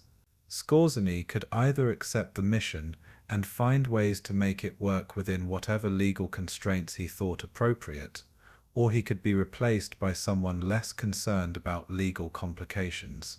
Faced with this choice, Skorzeny accepted the mission and began planning how to execute it. The first immense challenge was recruitment of appropriate personnel with necessary language skills. Skorzeny needed soldiers who spoke fluent English, preferably with convincing American or British accents that would pass casual inspection at checkpoints. In October 1944, after 5 years of war against English-speaking countries, that requirement was extraordinarily difficult to meet. Most Germans with advanced English language skills had already been recruited by military intelligence services for interrogation, signals intelligence, or propaganda work. Skorzeny sent urgent requests throughout the Wehrmacht and Waffen-SS networks, asking for volunteers who spoke English and were willing to participate in a classified special mission behind enemy lines. He hoped optimistically for 500 qualified volunteers. 3,500 men volunteered almost immediately, eager to join the famous Skorzeny in what promised to be an important special operation, possibly the mission that would change the war's trajectory. When Skorzeny and his training staff tested their language skills through interviews and practical scenarios, the harsh reality became painfully apparent. Of the 3,500 enthusiastic volunteers, only 10 spoke truly fluent, accent-free English that could pass for native speakers under extended interaction. Perhaps another 100 spoke adequate functional English that might pass cursory inspection at a checkpoint or during brief conversations, but would fail under any sustained interaction or questioning. The overwhelming majority had only basic school English, enough to ask simple directions or order food in a restaurant, but nowhere near sufficient for sustained operations behind enemy lines, where one wrong phrase or unnatural accent could mean immediate discovery. Skorzeny significantly lowered his standards and accepted 150 men for the infiltration teams, knowing their language limitations would constrain operational possibilities. The remaining volunteers would form a conventional combat unit, the 150th Panzer Brigade, that would fight in regular German uniforms behind the infiltration teams once the front lines were breached. The second major challenge was equipment. Specifically captured American vehicles that infiltration teams would use to blend with American military traffic. Skorzeny submitted requests for 200 captured American vehicles, including jeeps, trucks, tanks, and armored cars, hoping to equip his entire force with authentic American equipment. The Wehrmacht Quartermaster Corps scoured supply depots across Germany and occupied Europe, searching for captured American equipment that had been stored rather than scrapped or converted for German use. They found vehicles, but nowhere near the requested 200 that Skorzeny's planning had assumed. By early December, with the offensive's launch date rapidly approaching, Skorzeny had assembled only 44 captured American vehicles in various states of repair and completeness. Some needed significant mechanical work to become operational. Others had been repainted German grey in previous use, and had to be painstakingly repainted olive drab using whatever American paint stocks could be located. The most optimistic assessment from his logistics staff was that he might have 30 genuinely functional American vehicles by the offensive start date, far below operational requirements, but sufficient for limited infiltration operations. Training for Operation Greif took place at a heavily secured camp near Graf-en-Woehr in Bavaria, far from front lines, where security could be absolutely controlled. The camp was surrounded by multiple layers of barbed wire fencing and guarded by SS troops, with orders to shoot anyone attempting to approach without proper authorization papers. Inside this secured perimeter, German soldiers practiced the dangerous art of impersonation and deception. They studied American military organization, memorizing unit designations, rank structures, and chain of command. They learned American military slang and common phrases used at checkpoints and in casual conversation. They memorized the names of American generals, the organizational structure of American divisions, the locations of American bases, and standard American military protocols. They practiced walking like Americans, adopting the more casual and less rigid posture that distinguished American soldiers from German military bearing. They even practiced distinctly American habits like chewing gum, a small detail that German intelligence had identified as a cultural marker that could help sell their disguise.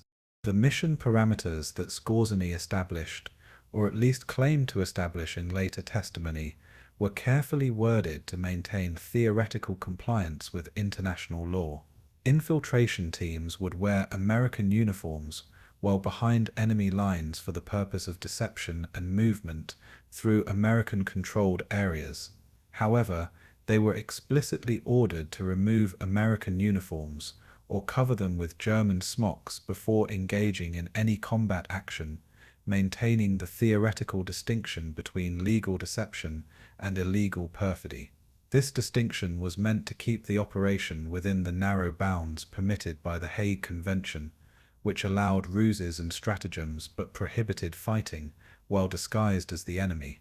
In practice, Skorzeny privately knew this distinction was a legal fiction that could not be maintained in fluid combat conditions. Once his men were behind American lines in American uniforms and carrying weapons, Any encounter with American forces could instantly become combat without time for uniform changes, making the legal protection essentially meaningless.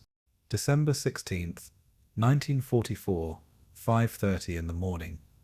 Belgian-German border. The Ardennes offensive began with a massive artillery barrage that announced to surprised American defenders that winter was not the quiet season they had expected. German armor and infantry poured through lightly defended American positions along an 80-mile front, creating immediate panic and confusion in units that had been told this sector was quiet and safe. Skorzeny's 150th Panzer Brigade moved forward in the chaos that followed the initial breakthrough. A bizarre mixture of captured American vehicles marked with American white stars and German tanks hastily painted with American markings that fooled nobody at close range. Behind them in the confusion came the infiltration teams in their jeeps, groups of 3 or 4 men dressed in American uniforms, carrying American weapons, and speaking practiced English as they passed through shattered American defensive positions and disappeared into the chaos of a front that had suddenly dissolved. The infiltration teams operated in small independent groups, each with specific objectives, but also general guidance to create maximum confusion through any available means. They cut telephone wires connecting American command posts, severing communications at the moment when coordination was most critical. They removed road signs at key intersections, replacing them with signs pointing in wrong directions, or simply removing them entirely to create navigational chaos.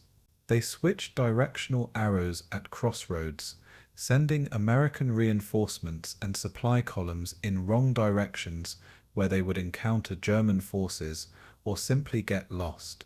They spread false rumors and deliberately misleading information to American soldiers they encountered, claiming German breakthroughs at locations where the front was actually holding or ordering retreats from positions that needed to be defended. The Germans broke through massively at Mayo Midi. They would report with apparent urgency. Fall back to secondary positions immediately before you're surrounded, or Germans dressed as Americans are infiltrating everywhere behind our lines. Trust no one you don't personally know. The misinformation fed on itself in a perfect storm of confusion, paranoia, and breakdown of normal communication systems. American soldiers began stopping each other at improvised checkpoints, demanding complex passwords, and asking questions that supposedly only genuine Americans would know. Who won the World Series this year? What's the capital of Illinois? Who's married to movie star Betty Grable? Name the positions in baseball. What's Superman's secret identity? These questions were meant to catch German infiltrators whose knowledge of American culture might be incomplete, but they also caught American soldiers who didn't follow baseball, couldn't remember state capitals under pressure, or didn't care about movie star gossip. Senior American officers were detained and aggressively questioned by their own military police because they couldn't correctly answer obscure trivia questions about American popular culture, creating command dysfunction at critical moments. The paranoia far exceeded the actual operational threat that Skorzeny's limited forces represented. His infiltration teams numbered perhaps 150 men, scattered across hundreds of square miles of fluid front line, a tiny force relative to the scope of the battle. They changed a few dozen road signs and cut perhaps 100 telephone wires. They passed false reports that were often ignored or quickly corrected by officers with better information. Their actual military impact was objectively minimal, accomplishing none of their primary objectives, like capturing bridges or killing senior American officers. But the psychological impact was enormous and disproportionate to their numbers. Within 48 hours of the offensive's start, rumors spread that German infiltrators were everywhere, that they planned to assassinate General Eisenhower at his headquarters, that they had already killed American officers, and assumed their identities in an elaborate conspiracy. American forces deployed disproportionate resources to checkpoint security, counterintelligence sweeps, and force protection measures that diverted effort from actual combat operations. Senior officers traveled under heavy guard, headquarters security was massively increased, and thousands of man-hours were devoted to hunting infiltrators, who numbered only about 100 men scattered across a vast area. But the operation's human cost was severe, and would haunt Skorzeny through his post-war trial and beyond.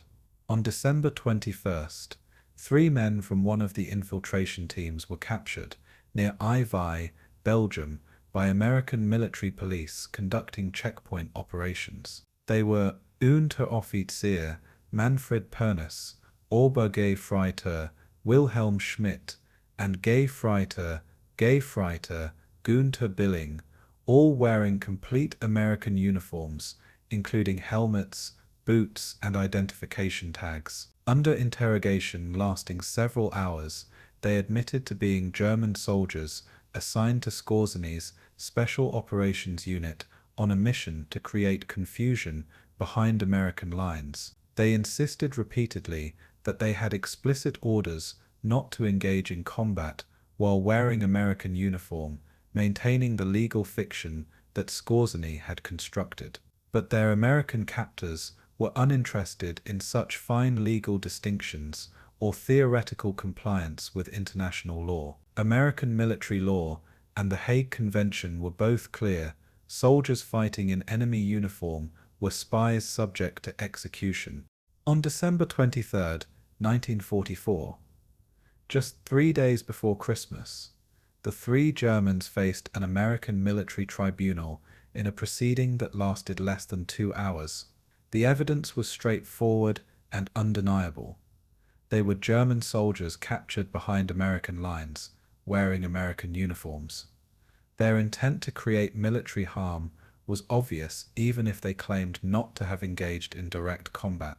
The verdict was predetermined by the circumstances: guilty of espionage and illegal combatants. The sentence was equally certain: death by firing squad, to be carried out immediately. All 3 were executed that same afternoon in a frozen field near Ain-Ree-Chapelle, standing before American soldiers who shot them as spies rather than prisoners of war. They were the first executions, but not the last.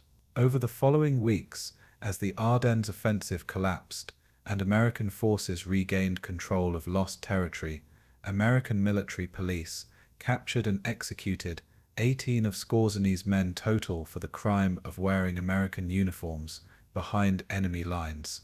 Each execution justified by military law and international convention, but each death representing a young man following orders from superiors who faced no comparable consequences.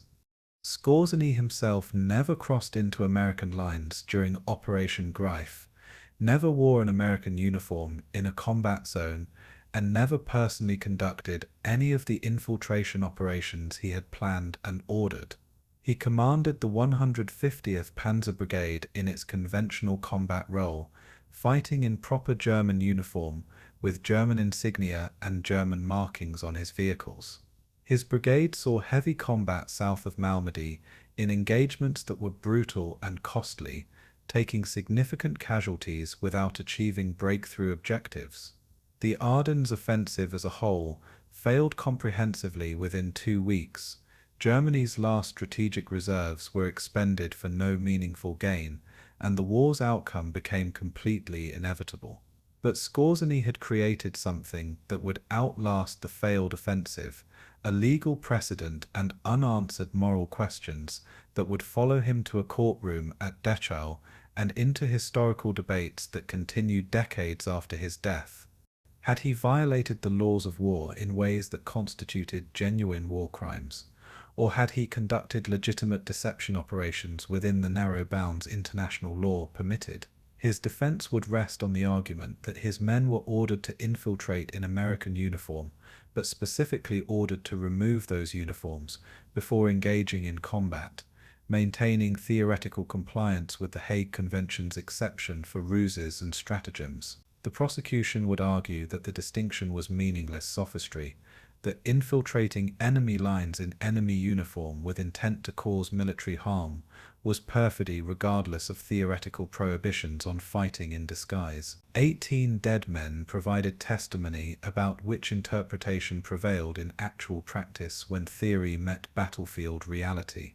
The deeper question transcending legal technicalities was whether the operation had been worth its human and moral cost, whether spreading paranoia and cutting telephone wires justified sending men to certain execution if captured, and whether Skorzeny bore responsibility for deaths that resulted directly from following his orders into impossible situations. January 19th, 1945, 3 o'clock in the morning, Schwedt Bridgehead, Oder River, eastern Germany. Soviet artillery opened fire with devastating intensity along a 30-kilometer front, turning night into artificial day with constant muzzle flashes. The final offensive toward Berlin had begun with the overwhelming firepower that Soviet forces had perfected through years of combat. Otto Skorzeny stood in a forward command bunker near Schwedt, watching through observation slits as tracer fire arced across the frozen Oder River like malevolent fireworks. He commanded a hastily assembled battle group of SS troops, Wehrmacht engineers, teenage conscripts, and whatever remnants of broken units had been scraped together for a desperate last-ditch defense. This was emphatically not the commando work that had made him famous, not the daring raids and clever infiltrations. This was conventional defensive warfare against overwhelming odds, the kind of grinding positional combat where courage and skill mattered less than numbers and firepower, categories where Germany was hopelessly outmatched. The Eastern Front was collapsing with the inevitability of a structure whose supporting beams had all failed simultaneously. The Soviet Red Army had liberated Poland through massive offensives that destroyed entire German army groups. They had smashed through East Prussia with such ferocity that hundreds of thousands of German civilians fled westward in winter conditions, many dying from exposure or Soviet artillery. Now Soviet forces stood at Germany's pre-war borders in overwhelming strength, preparing to deliver the final blow that would carry them to Berlin and end the European war. In the West, American and British forces had recovered from the Ardennes offensive and were pushing toward the Rhine River with steady, methodical pressure that German forces could delay but not stop. Germany was being crushed between two massive armies approaching from opposite directions, and everyone with any strategic sense knew the war was militarily lost and had been for months. But Nazi ideology did not permit rational surrender or negotiated peace. Hitler demanded that every German fight to the death, that every meter of German soil be defended until the last man fell, that surrender was treason punishable by immediate execution. Skorzeny's position at the Schwedt bridgehead was militarily hopeless from a professional assessment standpoint. His battle group numbered perhaps 2,000 men on paper, though effective strength was considerably less once sick, wounded, and support personnel were subtracted. These forces were a mix of experienced Waffen-SS soldiers who had survived years of brutal combat, middle-aged Wehrmacht veterans recalled from occupation duties, and teenage conscripts who had received perhaps 6 weeks of abbreviated training before being sent to the front. They faced multiple Soviet divisions with overwhelming advantages in artillery, armor, and air support. The best Skorzeny could realistically hope for was to delay the Soviet advance by a few days, perhaps a week, if fortunate, trading lives for time that served no discernible strategic purpose. German military strategy had devolved into a grim arithmetic of trading lives for days, buying time that nobody could explain how to use productively. By February, after 3 weeks of continuous combat that ground down his forces through attrition, the Schwedt position became completely untenable. Skorzeny withdrew his surviving troops westward, conducting a fighting retreat through Brandenburg province toward Berlin. Soviet forces pressed forward relentlessly with the confidence of an army that knew it was winning and that final victory was merely a matter of time, and continued pressure. German units that stood and fought in place were systematically destroyed through concentrated artillery and armor assaults. Those that retreated in good order lived to fight another defensive battle the next day, always westward, always closer to Berlin, always with fewer men and less equipment. Skorzeny proved himself a competent tactical commander during this period, maintaining discipline among his shrinking forces and avoiding encirclement, but individual competence could not change the fundamental trajectory of a war that was irrevocably lost. In mid-March, with Soviet forces less than 100 kilometers from Berlin, Hitler summoned Skorzeny to the Reich Chancellery for a new assignment that existed more in fantasy than reality. The Führer had become increasingly obsessed with the idea of an Alpine fortress, the Alpenfestung, a supposed last redoubt in the mountains of Austria and Bavaria, where loyal Nazi forces would retreat and continue fighting indefinitely. Hitler envisioned tens of thousands of fanatically loyal SS troops withdrawing to prepared mountain positions, stocked with weapons, ammunition, food, and supplies, sufficient for months or years of continued resistance. From this mountain stronghold, surrounded by impregnable peaks, the Nazi regime would continue fighting until the Allies grew exhausted and negotiated a compromise peace that preserved some form of German state. Underground factories would produce weapons, fortified positions would make assault prohibitively costly, and partisan warfare would harass Allied occupation forces throughout Central Europe. It was complete fantasy detached from any material reality, but Hitler presented it as Germany's salvation with the conviction of a man who had lost touch with objective facts. Skorzeny received orders to survey the Alpine regions and begin preparing defensive positions for this mythical last stand. He traveled to Austria and Bavaria in late March, visiting potential fortress locations in the mountains that dominated the landscape. What he found was essentially nothing that matched Hitler's grandiose vision. There were no fortifications beyond some old concrete bunkers left from earlier construction projects. There were no supply depots stocked with weapons and food for sustained resistance. There were no underground factories producing weapons or ammunition. Local Gauleiter-Nazi regional leaders, theoretically responsible for preparing the Alpine fortress, had accomplished virtually nothing beyond perhaps some preliminary surveys. Many had already fled their posts, abandoning their duties to secure personal escape routes. Others had spent recent months securing their own survival, rather than following orders from Berlin that they recognized as delusional. The Alpine fortress existed only in Hitler's increasingly detached imagination, and, ironically, in Allied intelligence estimates that took the threat far more seriously than reality warranted. Allied intelligence services, particularly American strategic analysis units, took the Alpine fortress threat very seriously based on incomplete information and worst-case assumptions. Their analyses estimated that 20,000 to 30,000 elite Nazi troops might retreat to Alpine positions and conduct sustained guerrilla warfare for months or potentially years after Germany's formal surrender.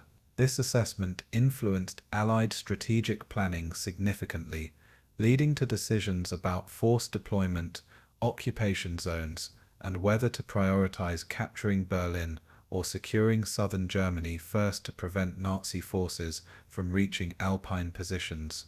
Intelligence officers projected that rooting out determined Nazi defenders from mountain positions could cost thousands of Allied casualties and extend the European war well into autumn 1945 or beyond.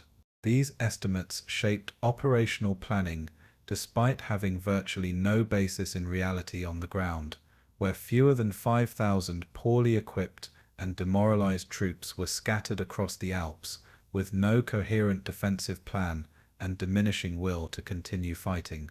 Skorzeny reported the truth to his superiors in Berlin. The Alpine fortress was a complete myth without material substance. He provided detailed assessments, noting the absence of fortifications, supplies, and organized defensive planning, but reporting objective reality to Nazi leadership in spring 1945 was an exercise in dangerous futility. Hitler and his inner circle inhabited a fantasy world where non-existent armies could still achieve victory, where miracle weapons that existed only on drawing boards would turn the tide, and where pure willpower could overcome material disadvantages that rational analysis showed were insurmountable. Publicly doubting the Führer's strategic vision in April 1945, when Hitler was ordering the execution of generals for defeatism and Wehrmacht officers for failing to hold impossible positions, was an excellent way to face a firing squad for treason. Skorzeny kept his realistic conclusions private among trusted subordinates, while maintaining public optimism when questioned by higher headquarters. On April 20th, Hitler's 56th and final birthday, Skorzeny was among the last senior military officers to visit the Fitju-Ruhr-Bunker, deep beneath Berlin's Reichschancellery. The underground complex was crowded with Nazi officials, military staff, and desperate hangers-on, all trapped in a city that Soviet forces were encircling with inexorable pressure. The bunker's atmosphere was surreal, combining apocalyptic gloom with delusional optimism in equal measures. Hitler looked decades older than his actual age, his hands trembling constantly from neurological damage, his eyes often unfocused as if looking at things others could not see. He gave rambling speeches about final victory through sheer will, about traitors who had betrayed Germany's destiny, about armies that would arrive to relieve Berlin, though everyone knew no such armies existed. Skorzeny stayed for a brief formal audience, paid his respects with proper military protocol, and departed as quickly as circumstances permitted. He would never see Hitler again, the man who had made his career possible through favor and recognition now reduced to a physical wreck, issuing orders to phantom armies. By late April, with Berlin surrounded and Soviet forces advancing through the city's outer districts, Skorzeny was in Austria with the remnants of his units, far from the apocalyptic final battle consuming the capital.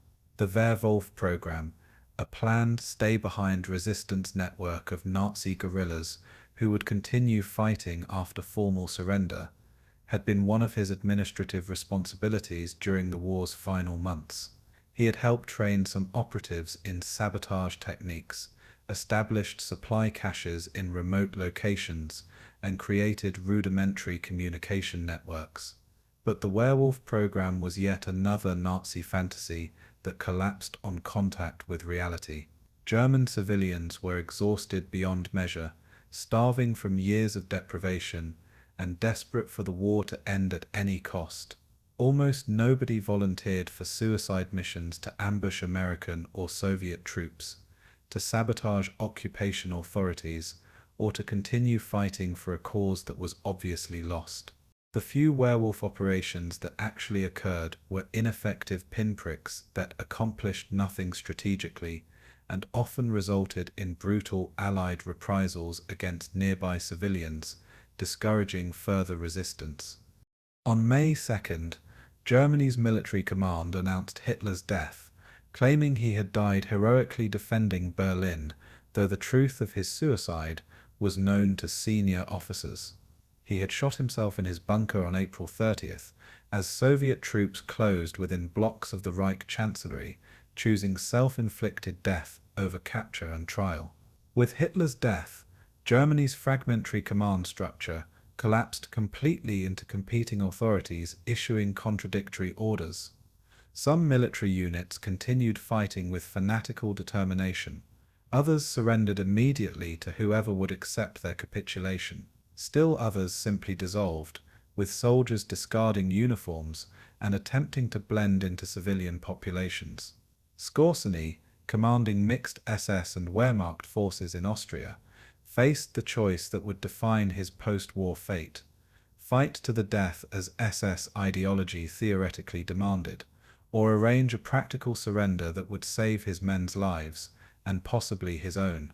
Pragmatism won decisively over ideology. Skorzeny contacted the American 10th Armored Division through intermediaries and negotiated surrender terms with careful attention to detail. He insisted that his men be treated as regular military prisoners of war rather than partisan irregulars subject to summary execution. He demanded surrender to American forces rather than Soviets, knowing that Soviet captivity meant years in brutal labor camps if not immediate execution for SS members. He emphasized that his units had maintained discipline through the final chaotic weeks, preventing war crimes or atrocities despite complete breakdown of central authority. The Americans agreed to his terms, valuing the peaceful surrender of intact units over the costs of continued combat. On May 8, 1945, the day Germany formally and unconditionally surrendered, Skorzeny ordered his troops to lay down their weapons and submit to American custody.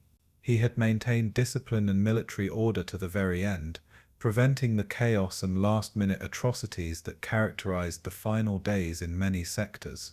Whether this constituted genuine honor or merely calculated self-preservation designed to improve his post-war situation would be debated by historians and prosecutors in coming months. The Americans took him into formal custody on May 15th at Salzburg, processing him as a high-value prisoner requiring special handling. Skorzeny cooperated fully with initial interrogations, answering questions about German special operations with apparent openness, providing information about werewolf plans and Alpine fortress preparations, making no effort to escape or resist or dissemble. His cooperative behavior suggested a man who had already begun planning his post-war survival, rather than an ideological fanatic prepared to die for lost causes. He was a pragmatist who understood when games were over and new strategies were required. Allied intelligence officers interrogated him extensively over following months, wanting detailed information about the Alpine fortress plans, werewolf organization, German commando operations throughout the war, and SS organizational structure. Skorzeny answered many questions, sometimes providing genuinely useful intelligence, sometimes offering carefully constructed half-truths that sounded helpful while protecting sensitive information or individuals. He consistently portrayed himself as a professional soldier who followed orders and conducted legitimate military operations. He systematically downplayed his SS membership beyond its formal administrative meaning, his personal commitment to Nazi ideology beyond patriotic duty, and his close personal relationship with Hitler beyond normal military protocol. He emphasized his famous Commando exploits while minimizing the controversial aspects of his career that might lead to prosecution. By late 1945, as Allied prosecutors began compiling war crimes charges against thousands of captured German officers and officials, Skorzeny's name appeared on multiple preliminary lists being assembled by different Allied agencies. His operations in Hungary involved kidnapping, political coercion, and enabling deportations that resulted in mass murder. His Operation Greif involved clear violations of the laws of war, with 18 German soldiers executed as direct consequences. His SS rank and position suggested at minimum knowledge of, if not complicity, in broader Nazi crimes. But the evidence was scattered across multiple jurisdictions. The legal questions were genuinely complex, and Allied prosecutors were overwhelmed with far more obvious cases involving concentration camp personnel and Einsatzgruppen killing squad members. What exactly had Otto Skorzeny done that constituted prosecutable war crimes under international law, and could Allied prosecutors prove specific criminal acts to the standards required by military tribunals that were supposed to demonstrate justice rather than victors' revenge? The war was definitively over, but Otto Skorzeny's most important battles still lay ahead. Not on battlefields with weapons, but in courtrooms with lawyers. Not commanding troops, but defending his own freedom. Not in the spotlight of propaganda, but in the harsh light of legal scrutiny that would determine whether his wartime legend would protect him or destroy him utterly. August 18th, 1947, 9 o'clock in the morning, Dachau internment camp, Bavaria. Otto Skorzeny entered a makeshift courtroom established in the former concentration camp that lay 30 kilometers northwest of Munich.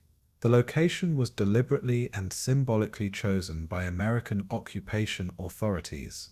Dachau had been among Nazi Germany's first concentration camps, operating from 1933 until its liberation by American forces in April 1945. Functioning for over 12 years as a factory of systematic cruelty. More than 40,000 people had died there from starvation, disease, medical experimentation, and outright murder, their bodies cremated in ovens whose chimneys had poured smoke over the Bavarian countryside for years. Now Dachau served as a U.S. military tribunal site for prosecuting war criminals, a location that ensured every defendant understood the broader context of Nazi crimes. The symbolism was inescapable and intentional. Justice would be administered in the very place where justice had been systematically murdered. Skorzeny showed no visible emotion as he took his assigned seat in the defendant's dock, his bearing that of a military officer maintaining composure under adverse circumstances. He wore a simple grey civilian suit rather than uniform, his famous facial scar prominently visible in the courtroom's harsh electric lighting. At 39 years old, he looked fit and alert despite 2 years in Allied custody, not like a man who had been broken by imprisonment. His defense attorneys, experienced German lawyers now working within American military justice procedures, sat at the adjacent table organizing their files and documents. Across the courtroom's central aisle, American prosecutors from the Judge Advocate General's Corps arranged their own evidence and witness lists, preparing to argue that Skorzeny had systematically violated the laws of war. The charges against him were specific and narrow, focusing on one operation rather than attempting to prosecute his entire wartime career: violation of the laws of war under Article 23, Section F of the Hague Convention, which explicitly prohibited improper use of enemy uniforms during hostilities. The prosecution's case focused entirely and exclusively on Operation Greif, ignoring every other controversial aspect of Skorzeny's wartime service. They systematically presented documentary evidence that Skorzeny had commanded a unit that infiltrated American lines wearing complete U.S. Army uniforms during the December 1944 Ardennes offensive. They called American military witnesses who testified about encountering and capturing German soldiers in American uniform behind their lines. They entered into evidence the trial records, conviction documents, and execution orders for the 18 Germans who had been shot as spies after military tribunal proceedings. They presented photographs of captured equipment, including American uniforms, identity documents, and vehicles marked with American insignia. The military logic underlying their case was straightforward and seemed airtight. Skorzeny's men had worn enemy uniforms with hostile military intent. They had been behind enemy lines seeking to cause harm, and therefore they had committed perfidy under clearly established international law. 18 executed men provided irrefutable evidence of the operation's illegal nature. What the prosecution conspicuously did not address were Skorzeny's numerous other operations that might have constituted war crimes under different legal theories. The Hungarian coup operation, including the kidnapping of Miklos Horthy through violence and the political coercion that followed, was never mentioned in the indictment. The operation's role in enabling the deportation and murder of 80,000 Hungarian Jews remained outside the trial's scope. His leadership position in the SS and potential complicity in broader Nazi crimes through organizational membership was not discussed. His role in planning the werewolf resistance program was ignored. The trial focused with laser precision on one specific operation during 1 week in December 1944, examining whether wearing enemy uniforms behind enemy lines constituted illegal perfidy. Whether this narrow focus represented careful prosecutorial discretion, limitations in available evidence, or deliberate restriction of scope to avoid broader implications remained unclear to observers and would be debated by legal scholars for decades. Skorzeny's defense strategy was carefully calculated by his lead attorney Franz Spörl, an experienced criminal defense lawyer navigating the unfamiliar territory of international military law. Spörl made the strategic decision not to deny undeniable, documented facts about Operation Greif. German soldiers had indeed worn American uniforms behind American lines. Photographic evidence, captured equipment, and witness testimony made denial impossible and counterproductive. Instead, the defense argued a subtle but crucial legal distinction: wearing enemy uniforms for infiltration and deception was not inherently illegal under the Hague Convention, which permitted ruses and stratagems as legitimate tools of warfare. The specific prohibition was against perfidy, defined as fighting while wearing enemy uniform in ways that betrayed the enemy's confidence. Skorzeny's written orders, which the defense presented to the court as Exhibit D-17, explicitly and unambiguously instructed his men to remove American uniforms or cover them with German smocks before engaging in any combat operations. The orders acknowledged the legal boundary and attempted to remain on the permissible side of that boundary. The distinction was admittedly technical and almost metaphysical in its hair-splitting precision. In practical battlefield terms, it was nearly meaningless because combat situations develop unpredictably and rapidly. Once German soldiers were behind American lines, wearing American uniforms and carrying weapons, any unexpected encounter with US forces was potentially immediate combat without opportunity for deliberate uniform changes. How could a soldier infiltrating deep in enemy territory possibly know in advance when he might be discovered and forced to fight for his survival? But military law, like civilian law, often turned on exactly such technical distinctions between intent and action, between planning and execution, between what orders said and what circumstances permitted.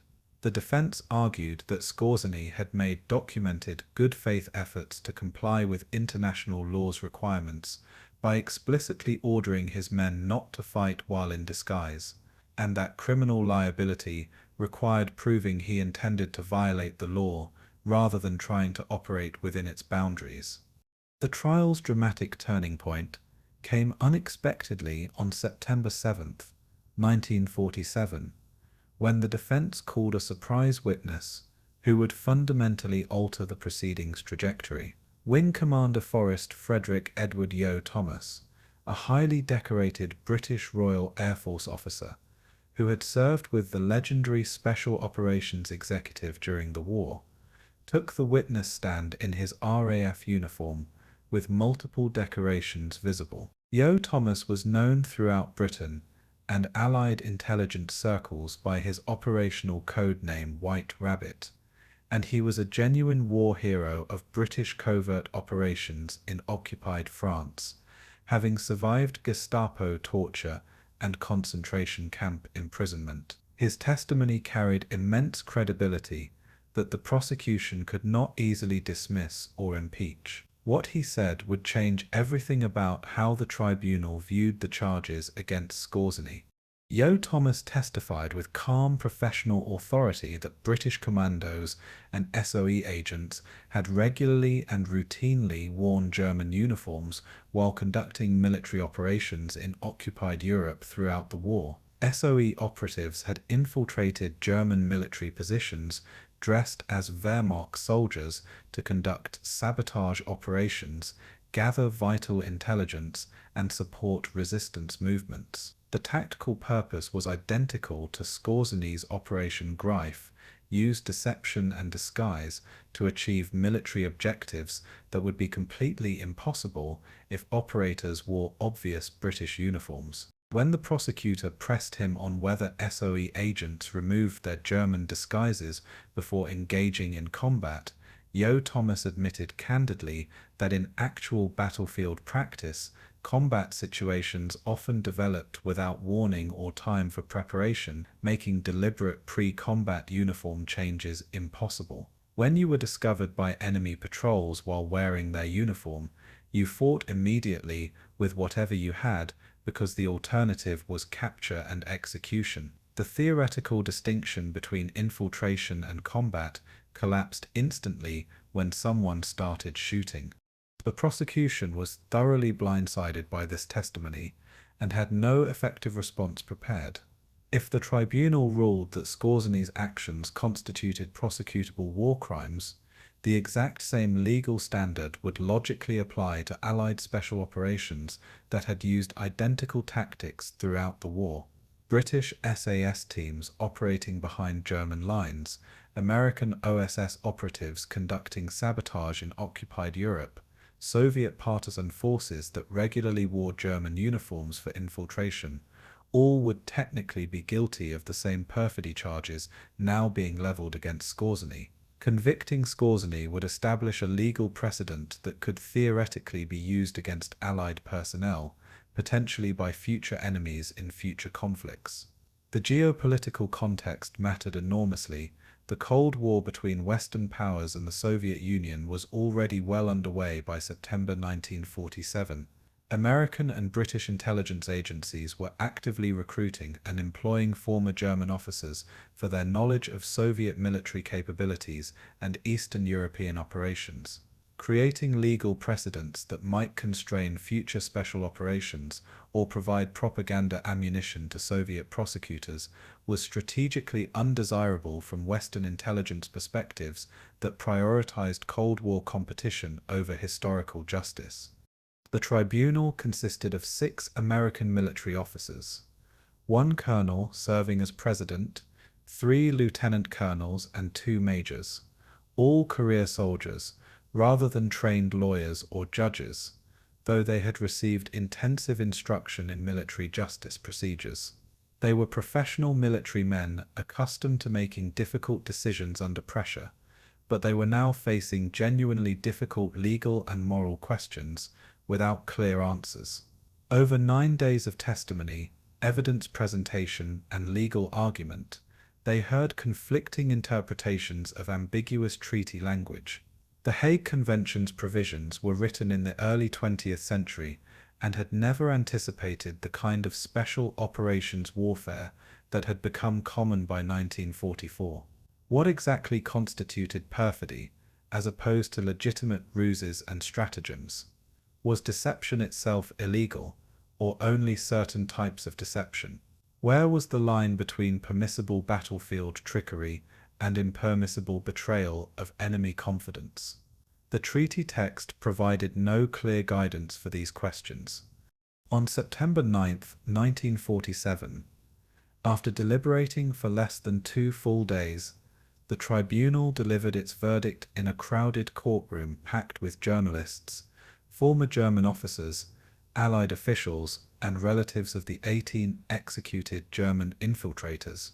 Skorzeny sat ramrod, straight as the presiding officer read the tribunal's decision in formal military language. On all charges, not guilty. The tribunal ruled that wearing enemy uniforms for infiltration purposes was legally permissible under international law as a legitimate ruse of war, provided combatants did not actually engage in direct fighting while still in disguise. The prosecution had failed to prove beyond reasonable doubt that Skorzeny had specifically ordered his men to fight in American uniform, only that he had ordered infiltration in American uniform, with explicit written instructions to remove disguises before combat. The tribunal accepted the defense argument that Skorzeny had attempted to operate within the law's boundaries, even if practical execution proved impossible in fluid battlefield conditions. The courtroom erupted in immediate chaos, with dramatically different reactions from different constituencies. Relatives of the 18 executed Germans shouted at the judges in rage and grief, viewing the verdict as betrayal of their loved ones who had died following Skorzeny's orders. Allied prosecutors sat in stunned silence, having fully expected conviction based on what they considered overwhelming evidence. German observers and former Wehrmacht officers broke into applause before being silenced by military police. Skorzeny allowed himself only the slightest hint of a smile, his scarred face remaining largely impassive, though his relief must have been profound. His defense attorneys shook his hand with obvious satisfaction at their victory. American journalists in attendance immediately filed stories with mixed reactions that reflected broader public ambiguity. Some outlets praised the tribunal for applying consistent legal standards, regardless of nationality, demonstrating that Allied military justice was fair rather than simply victors' revenge. Other newspapers and commentators accused the judges of letting a Nazi war criminal escape justice for cynical political reasons related to Cold War intelligence priorities. But Skorzeny emphatically did not walk free from the courtroom into post-war German society as an exonerated man rebuilding his civilian life. Immediately after the verdict was read and recorded, American military police took him back into custody on entirely different legal grounds, denazification charges that existed separately from war crimes prosecution. All former members of Nazi organizations above certain ranks were subject to mandatory review by Allied occupation authorities to determine their level of complicity in Nazi crimes, their degree of ideological commitment, and their suitability for release into German society or continued detention. Skorzeny's SS rank of Obersturmbannführer alone was sufficient under occupation regulations to keep him detained indefinitely pending full denazification review. The trial had resolved one narrow legal question about Operation Greif, but left entirely unaddressed the broader questions about his Nazi Party membership, SS service, and general complicity in the Third Reich's criminal system. The families and comrades of the 18 executed infiltrators were understandably outraged by the verdict from their emotional perspective. Their loved ones had followed Skorzeny's orders, had infiltrated American lines exactly as instructed, had been captured and executed by military tribunals, and now their commanding officer was acquitted while they remained dead. Where was justice in that outcome? The emotional and moral truth was that Skorzeny bore command responsibility, even if the tribunal found insufficient legal liability for criminal conviction. He had planned the operation knowing the risks, issued the orders that sent men into situations where capture meant execution, and knowingly created conditions where the theoretical legal distinction between infiltration and combat would prove impossible to maintain. 18 young men had died as direct consequences of following his commands into operations he designed. The verdict's legal reasoning was technically sound according to the narrow standards applied, but remained deeply morally unsatisfying to many observers. Yes, deception had been an accepted part of warfare for millennia of human history. Yes, Allied forces had admittedly used similar tactics of wearing enemy uniforms for infiltration purposes. Yes, the prosecution had failed to prove that Skorzeny specifically intended to violate international law, rather than attempting to operate within its ambiguous boundaries. But none of that erased the fundamental fact that Skorzeny's operation had accomplished minimal military value while costing 18 lives. The trial judged narrow legal liability, but could not and did not judge wisdom, military necessity, proportionality, or the moral weight of command decisions that predictably led to subordinates' deaths.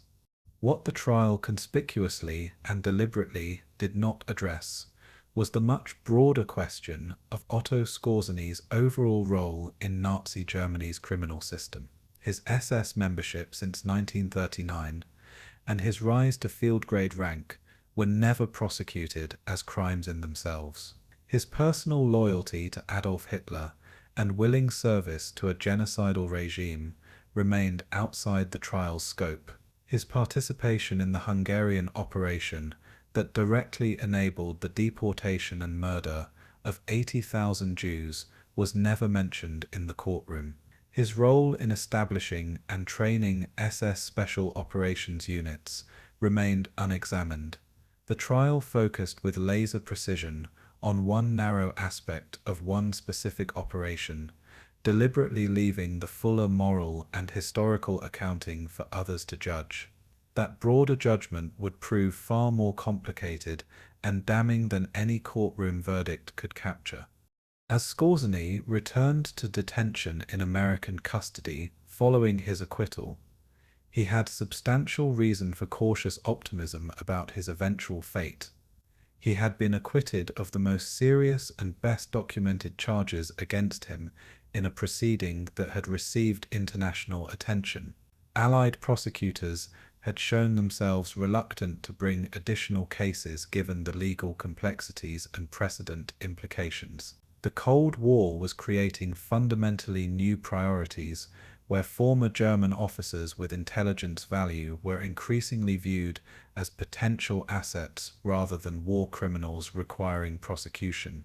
Skorzeny could see a plausible path forward to eventual release and reintegration into post-war society.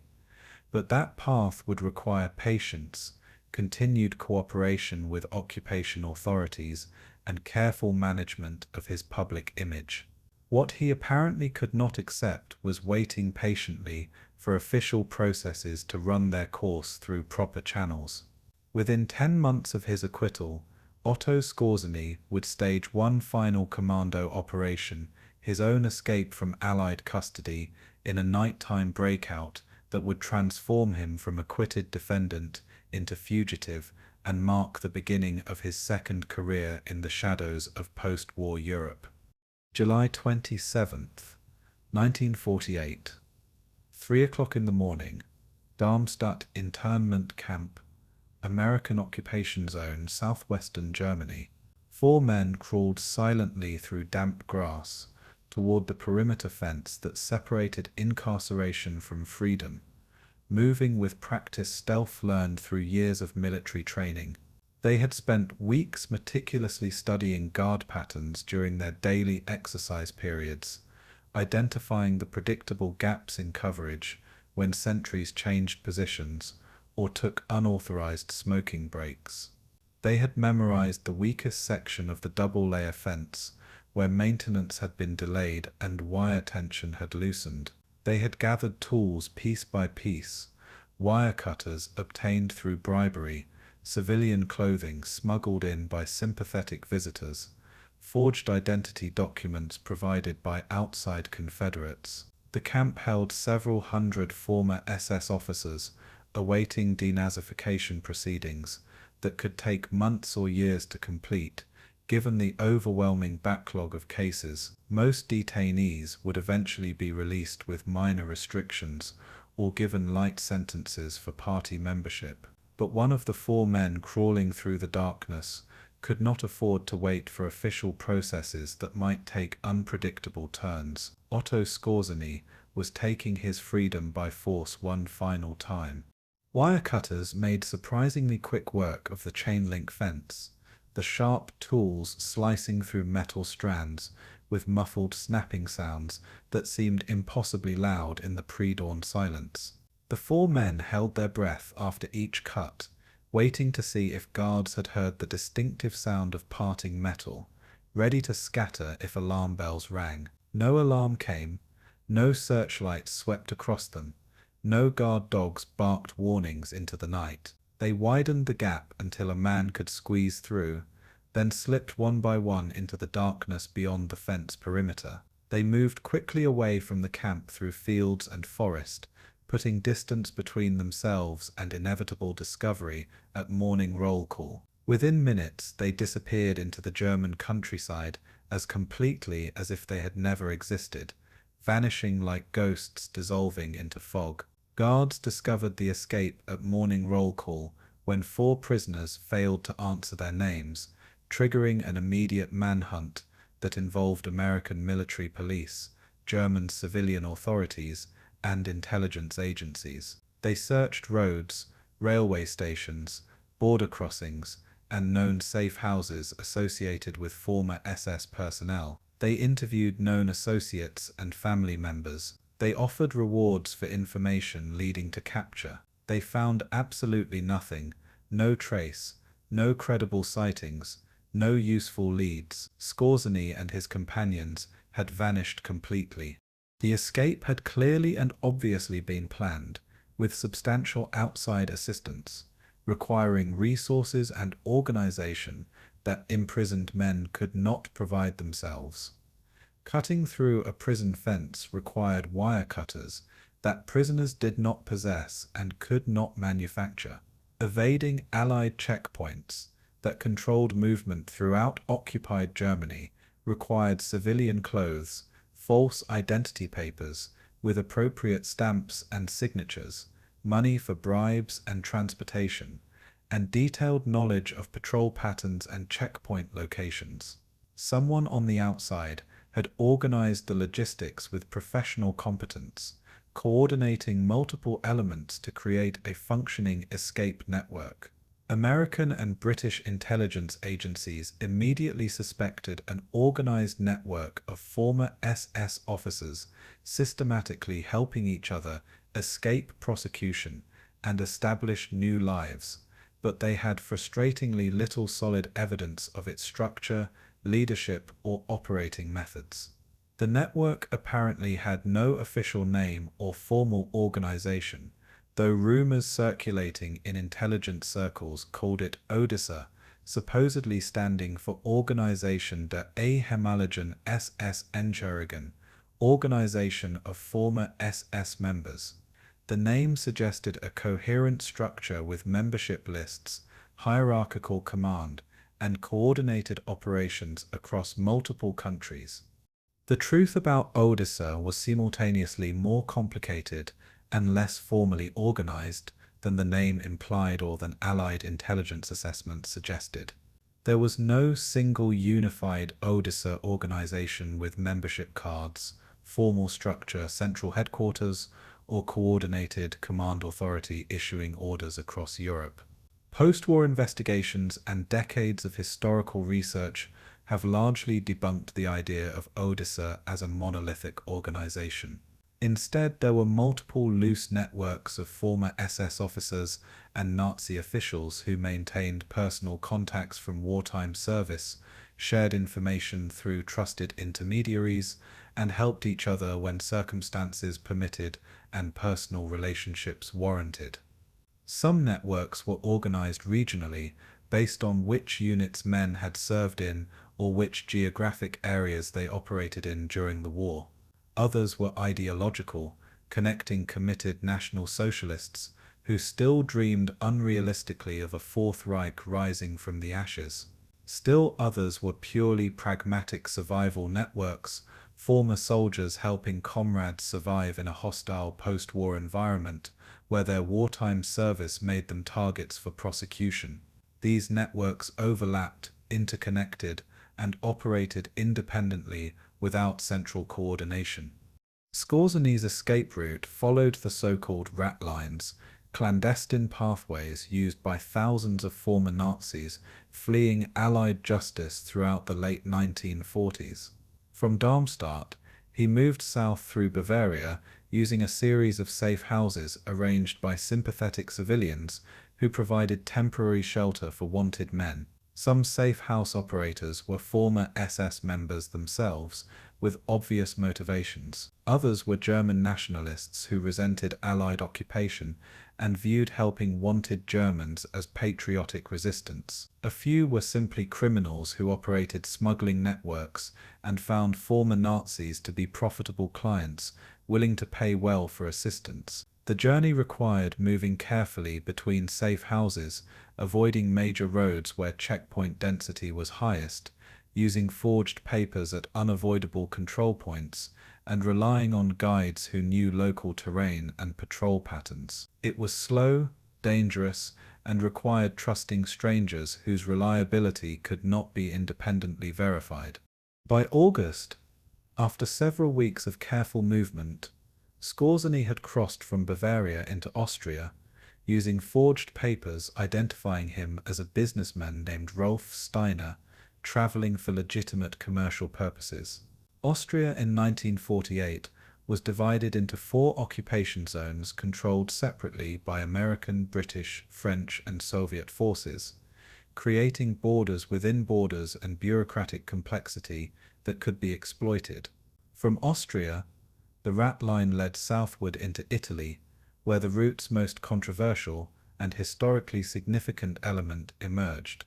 Various Catholic monasteries and clergy provided temporary shelter, food, and sometimes assistance with documentation for refugees transiting through Italy. The Catholic Church's institutional role in rat line operations would become deeply controversial in later decades, as historians documented the extent of clerical assistance provided to fleeing war criminals. Some clergy who helped were motivated by Christian concepts of forgiveness and redemption, believing that even grave sinners deserved mercy and opportunity for rehabilitation. Others were ideologically sympathetic to fascism or anti-communism, viewing former Nazis as potential allies against Soviet expansion. A few were simply naive about whom they were helping, accepting refugees' claims to be innocent victims of political persecution. The journey from Germany through Austria to Italy took several months of careful movement, staying weeks at some safe houses, while arrangements were made for the next leg, moving quickly through other areas where security was tighter. In early 1949, Skorzeny reached Rome, where the rat line's Italian terminus connected refugees to departure points for final destinations. From Rome's port, ships departed regularly for South America, particularly Argentina, where Juan Perón's government welcomed European immigrants with few questions asked. Other ships sailed to the Middle East, where various Arab governments hired European technical experts and military advisors. Still others went to Spain, where Generalissimo Francisco Franco's fascist regime maintained quiet sympathy for former Axis personnel. Spain became Skorzeny's chosen destination for compelling practical reasons that would shape his entire post-war existence. Spain under Franco was not part of the Allied occupation system, despite having received German support during its civil war and maintaining friendly relations with Nazi Germany through most of World War II. Franco had carefully avoided formal belligerence while providing substantial assistance to Germany, a delicate balancing act that left Spain technically neutral and outside Allied occupation authority. After the war, Spain became a haven for former SS officers, Gestapo agents, Wehrmacht officers, and Nazi officials who could not safely remain in occupied Germany. Franco's government had no interest in prosecuting German refugees for Allied authorities, viewing them as potential assets and political allies rather than criminals. Skorzeny arrived in Madrid in mid-1949 and began systematically building a new life in a country where his past was known but not prosecuted, where his skills were valued, and where he could operate with substantial freedom. He would live openly in Spain for the next 26 years, traveling internationally, conducting business across multiple continents, and never facing serious threat of rearrest, despite being technically a fugitive from Allied custody. Officially and publicly, Skorzeny worked as a technical consultant for various Spanish engineering and construction firms, positions that utilized his legitimate engineering degree and wartime experience with explosives, fortifications, and military construction projects. His professional credentials were genuine, his expertise was real, and the work provided plausible cover for his presence in Spain. But his actual activities were substantially more complex and ethically problematic than legitimate engineering consulting. He served as a central contact point and coordinator for former SS officers seeking refuge, employment, or assistance in rebuilding their shattered lives. He facilitated the production and distribution of false identity documents, connecting refugees with forgers who could create convincing papers. He connected newly arrived refugees with potential employers in Spain, South America, and the Middle East who needed technical expertise and asked few questions about wartime activities. He maintained networks of contacts across Europe, South America, and the Middle East, serving as a hub connecting dispersed former Nazi personnel. The critical question that remains only partially answered, even after decades of declassification and historical research, is whether Western intelligence agencies knew about Skorzeny's activities and deliberately chose not to interfere for strategic reasons. Documentary evidence suggests they knew substantially more than they publicly acknowledged. Declassified intelligence files show that American and British agencies tracked his location, monitored some of his activities, and maintained files on his network of contacts. They knew he was in Spain, they knew generally what he was doing, and they made no serious effort to request extradition or disrupt his operations. The most plausible explanation for this seemingly inexplicable tolerance involves the Cold War's fundamental transformation of Western priorities away from punishing former Nazis toward exploiting their knowledge against the new Soviet enemy. By the early 1950s, the Cold War had completely and fundamentally changed Allied calculations about former German officers and their potential utility. The Soviet Union was now the primary enemy, replacing Nazi Germany in Western strategic thinking with remarkable speed. Former German officers who could provide intelligence about Soviet military capabilities, Eastern European operations, communist networks, or conditions behind the Iron Curtain suddenly had tremendous value to Western intelligence services. The Gehlen organization, formed by former Wehrmacht intelligence chief Reinhard Gehlen and funded generously by American intelligence, employed hundreds of former German military and SS officers specifically for their knowledge of Soviet operations. Western intelligence agencies valued information about Soviet capabilities more than they valued prosecuting every former Nazi, creating a moral calculus where Cold War advantage outweighed historical justice. Skorzeny was not formally part of the Gehlen organization's official structure, but he provided information occasionally through various channels that connected him to Western intelligence services. His extensive network of former SS contacts across Europe included many men who had fought on the Eastern Front for years and now lived in or near Soviet-controlled territories where they could observe military movements, identify key Soviet personnel, and report on political and economic conditions. This information flowed through various intermediaries and cutouts to Western intelligence agencies, who found it useful for understanding Soviet capabilities and intentions. In return for providing occasionally valuable intelligence, Skorzeny enjoyed what amounted to informal protection from prosecution. It was an unspoken arrangement documented in few official records, the kind of moral compromise that shaped post-war reality while leaving minimal paper trail for historians to follow. His network extended well beyond Europe into South America, where the largest concentrations of former Nazi officials had successfully established themselves in business, government, and society. Argentina, under Juan Perón, particularly welcomed former Germans, valuing their technical expertise in industry and military affairs, while sharing authoritarian political philosophies that made former Nazis ideologically compatible. Skorzeny made multiple documented trips to Buenos Aires throughout the early 1950s, officially traveling as a business consultant seeking commercial opportunities, actually helping to establish security protocols and training programs for Perón's increasingly authoritarian regime. He trained Presidential Guard units in protection techniques, advised Argentine intelligence services on counterintelligence methods, and connected Argentine officials with other former German military personnel who could provide specialized expertise in areas from aviation to weapons development.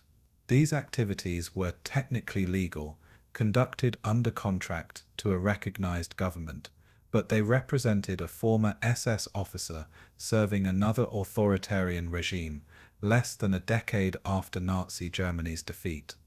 The moral complexity and ethical ambiguity of this entire post-war period is genuinely difficult to overstate or fully comprehend from comfortable distance. Men who had served Nazi Germany with dedication, who had participated in or enabled systematic atrocities, who bore varying degrees of responsibility for industrial-scale murder, were now being actively employed by Western democracies and right-wing dictatorships because they possessed useful skills and knowledge. Historical justice and moral accountability were being systematically subordinated to geopolitical pragmatism and Cold War calculations. Holocaust survivors were painstakingly rebuilding shattered lives while their persecutors escaped meaningful punishment and sometimes prospered. The idealism of the Nuremberg trials, where Allied prosecutors had solemnly promised that Nazi crimes would be fully investigated and comprehensively punished, was being steadily replaced by the cynicism of Cold War realism, where former enemies became useful assets if their skills aligned with current priorities.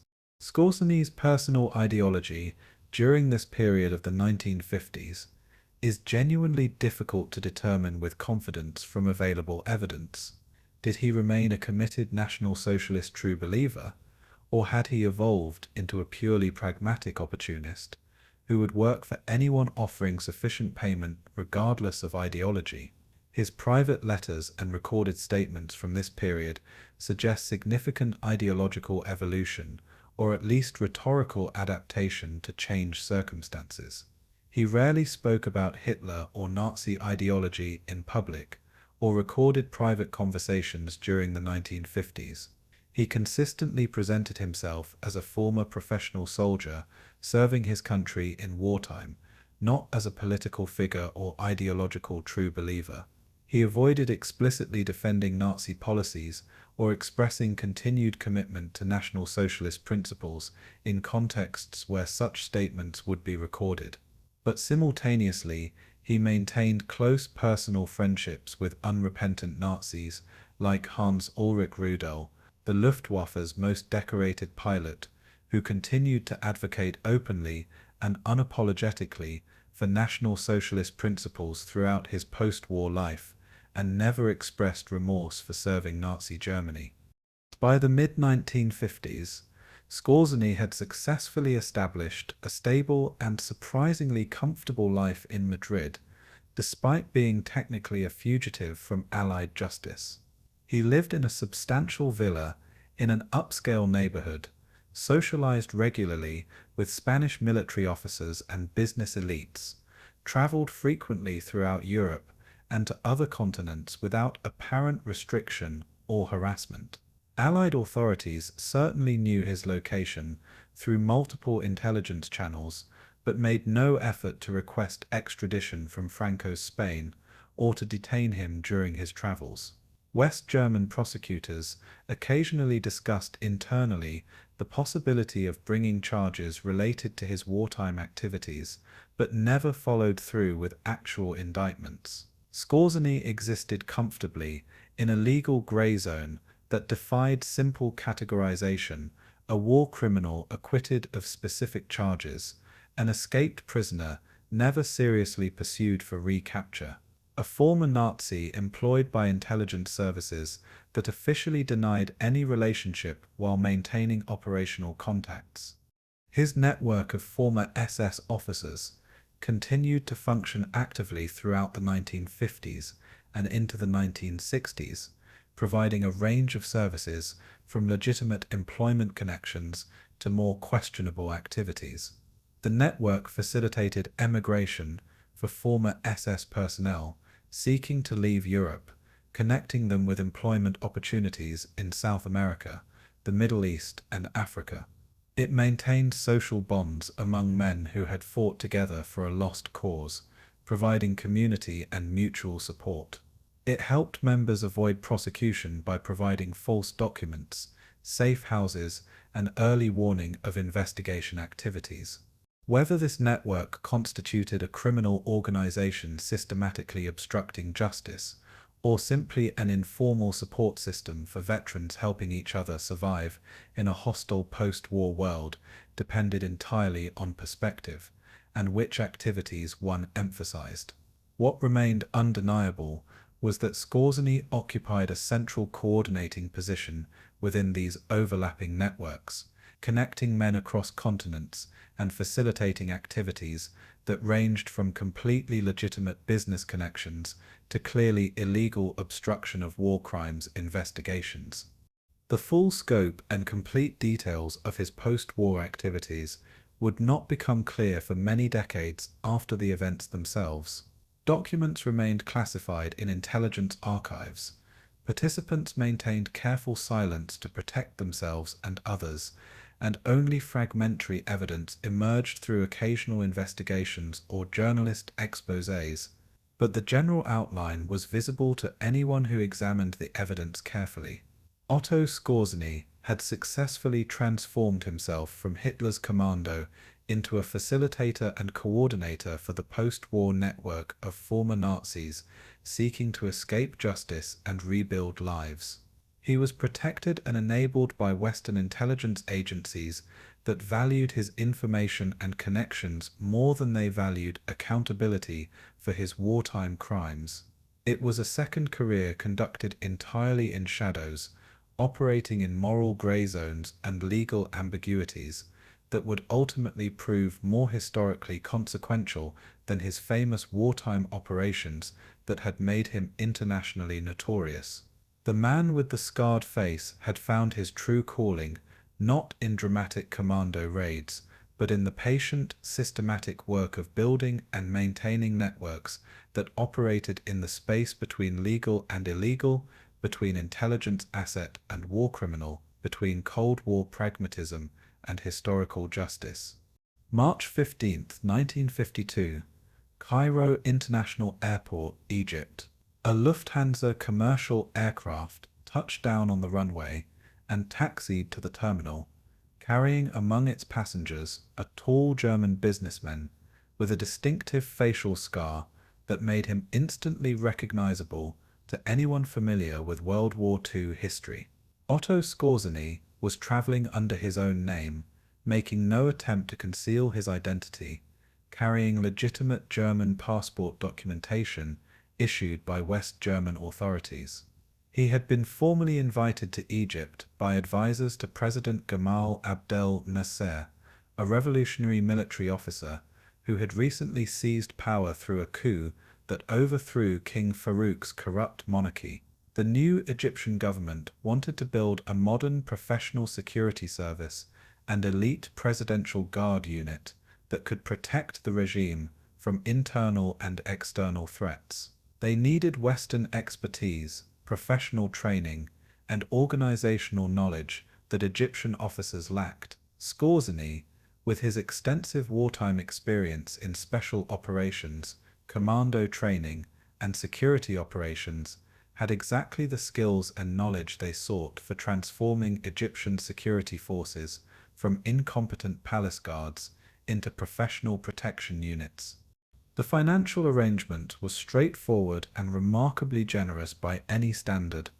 Skorzeny would serve as a senior security advisor, training elite guard units, and helping establish counterintelligence protocols and procedures for protecting senior government officials. In return, he would receive a substantial annual salary estimated by Western intelligence at over $100,000, equivalent to well over $1 million in early 21st century currency when adjusted for inflation. It was legitimate contracted work, or at least work that could be plausibly defended as legitimate consulting rather than criminal activity. Many former German military officers worked as security consultants throughout the post-war world, selling expertise developed during years of professional military service. Skorzeny was simply one among hundreds of such consultants, operating internationally, selling knowledge to clients who valued results over wartime allegiances or ideological commitments. The work was legal under international law, conducted openly under contract to a recognized government, and well within the bounds of post-war consulting relationships. But Skorzeny did not come to Egypt alone, or as a solitary consultant operating independently. He brought with him an extensive network of former SS and Wehrmacht officers who had their own varied reasons for seeking employment outside Europe, where their wartime service made them targets for prosecution or social ostracism. Some were actively avoiding prosecution for specific war crimes, using foreign employment to escape European jurisdiction. Others wanted adventure, exotic locations, and the opportunity to practice military skills that had no peacetime application in occupied Germany. A few were genuinely sympathetic to Arab nationalism and saw Egypt's struggle against British imperial influence and later against Israel as a new cause worth supporting ideologically.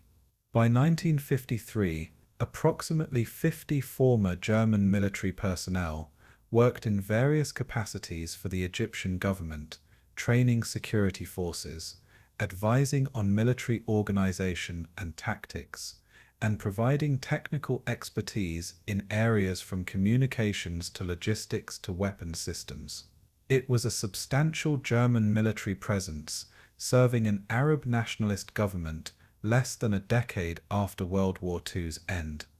Among these Germans were rocket scientists and weapons engineers who had worked on Nazi Germany's V-2 ballistic missile program during the war, men whose expertise in guided missiles and rocket propulsion made them valuable to any government seeking to develop indigenous military capabilities. After the war's end, most prominent German rocket scientists had been recruited by the United States through Operation Paperclip or by the Soviet Union through their equivalent programs, where they contributed crucially to emerging space programs and intercontinental ballistic missile development. But some German rocket engineers had been overlooked in the initial recruitment, deemed less essential or less cooperative, or had avoided Allied control entirely. These second-tier scientists found employment in Egypt, where President Nasser harbored ambitious plans to develop indigenous military capabilities,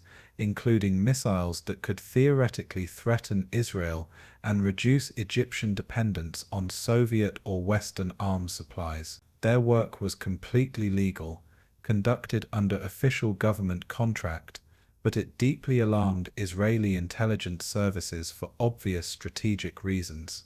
The Mossad, Israel's Foreign Intelligence Service, responsible for operations outside Israeli territory, began systematically tracking German technicians working in Egypt during the late 1950s, as reports filtered back about rocket development programs. They methodically identified former Nazi personnel working on weapons programs through various intelligence sources, assessed the actual and potential threat level these programs represented to Israeli security, and debated internally about appropriate response options. By 1962, after several years of observation and intelligence collection, Mossad leadership determined that the German rocket program in Egypt represented a serious and unacceptable strategic threat to Israeli security. The German scientists were making measurable progress toward operational missiles with sufficient range to reach Israeli population centers. If Egypt successfully acquired operational missiles capable of reaching Tel Aviv, Jerusalem, or other Israeli cities, the strategic balance in the perpetually unstable Middle East would shift dangerously and potentially trigger preventive war.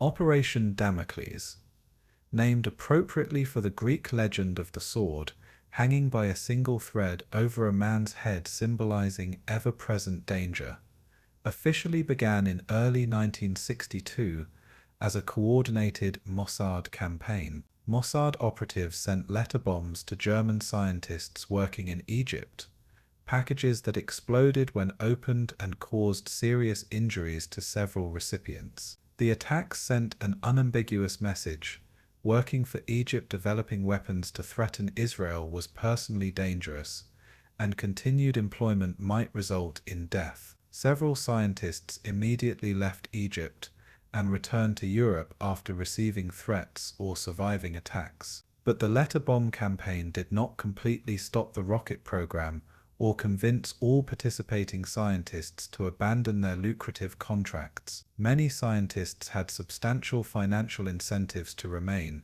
having signed multi-year contracts with significant compensation. Some had ideological commitment to helping Arab states against Israel, viewing the conflict through Cold War or residual Nazi anti-Semitic lenses. A few simply refused to be intimidated by terrorism, viewing their work as legitimate employment that terrorists had no right to disrupt. Mossad recognized that letter bombs alone would not neutralize the threat and began considering more sophisticated approaches. Otto Skorzeny occupied a uniquely valuable position in the German network operating in Egypt that made him an ideal target for recruitment or elimination. He was the most famous German in Egypt, the most internationally recognized, and the most connected to other German personnel working throughout the country. His past as Hitler's personal commando was universally known, making him a symbolic target. Israeli intelligence maintained extensive files on his wartime activities compiled over years of Nazi documentation collection. But he also possessed something Mossad desperately wanted beyond symbolic value: detailed current knowledge of which Germans were working in Egypt, exactly what military programs they were contributing to, who was most essential to weapons development, and what vulnerabilities might be exploited. If Mossad could somehow recruit Skorzeny as an informant rather than eliminating him as an enemy, they could potentially neutralize the Egyptian threat without further violence or international complications from assassinating foreign nationals on Egyptian territory. September 11th, 1962, Cairo. According to accounts later published by journalists and partially confirmed through declassified Israeli documents released decades later, Skorzeny was contacted by Mossad agents who presented him with a straightforward binary choice. He could cooperate with Israeli intelligence by providing detailed information about German activities in Egypt, German personnel involved in weapons programs, and Egyptian military capabilities he had observed. Or he could face severe consequences that were left deliberately vague but clearly implied violence. The specific nature of those threatened consequences was never explicitly detailed in the conversation, but was clearly understood by all participants. Mossad had demonstrated the capability and unwavering willingness to assassinate targets anywhere in the world, and Skorzeny was not immune to such operations despite his fame or his security precautions. He could choose cooperation and continued comfortable existence, or he could choose defiance and face very real possibility of assassination. What happened next in this extraordinary encounter remains partially classified even decades later, with complete details still protected in sealed Israeli intelligence archives. But the general outlines are reasonably well established through declassified summaries and investigative journalism.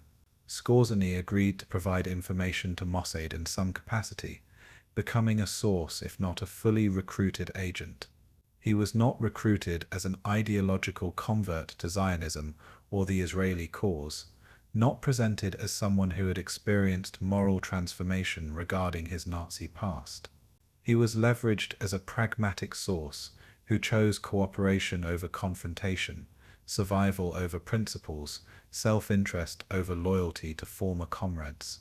Over the following months and possibly years, he shared selective details about German scientists working in Egypt, their specific projects and technical capabilities, their personal vulnerabilities and financial situations, and their importance to Egyptian weapons programs. This intelligence allowed Mossad to focus diplomatic and economic pressure on key individuals, convincing several essential scientists to terminate their Egyptian contracts and return to Europe, where alternative employment could be arranged. The Egyptian rocket program was significantly disrupted, though not completely eliminated, with development timelines extended and capabilities reduced below the threshold of immediate strategic threat.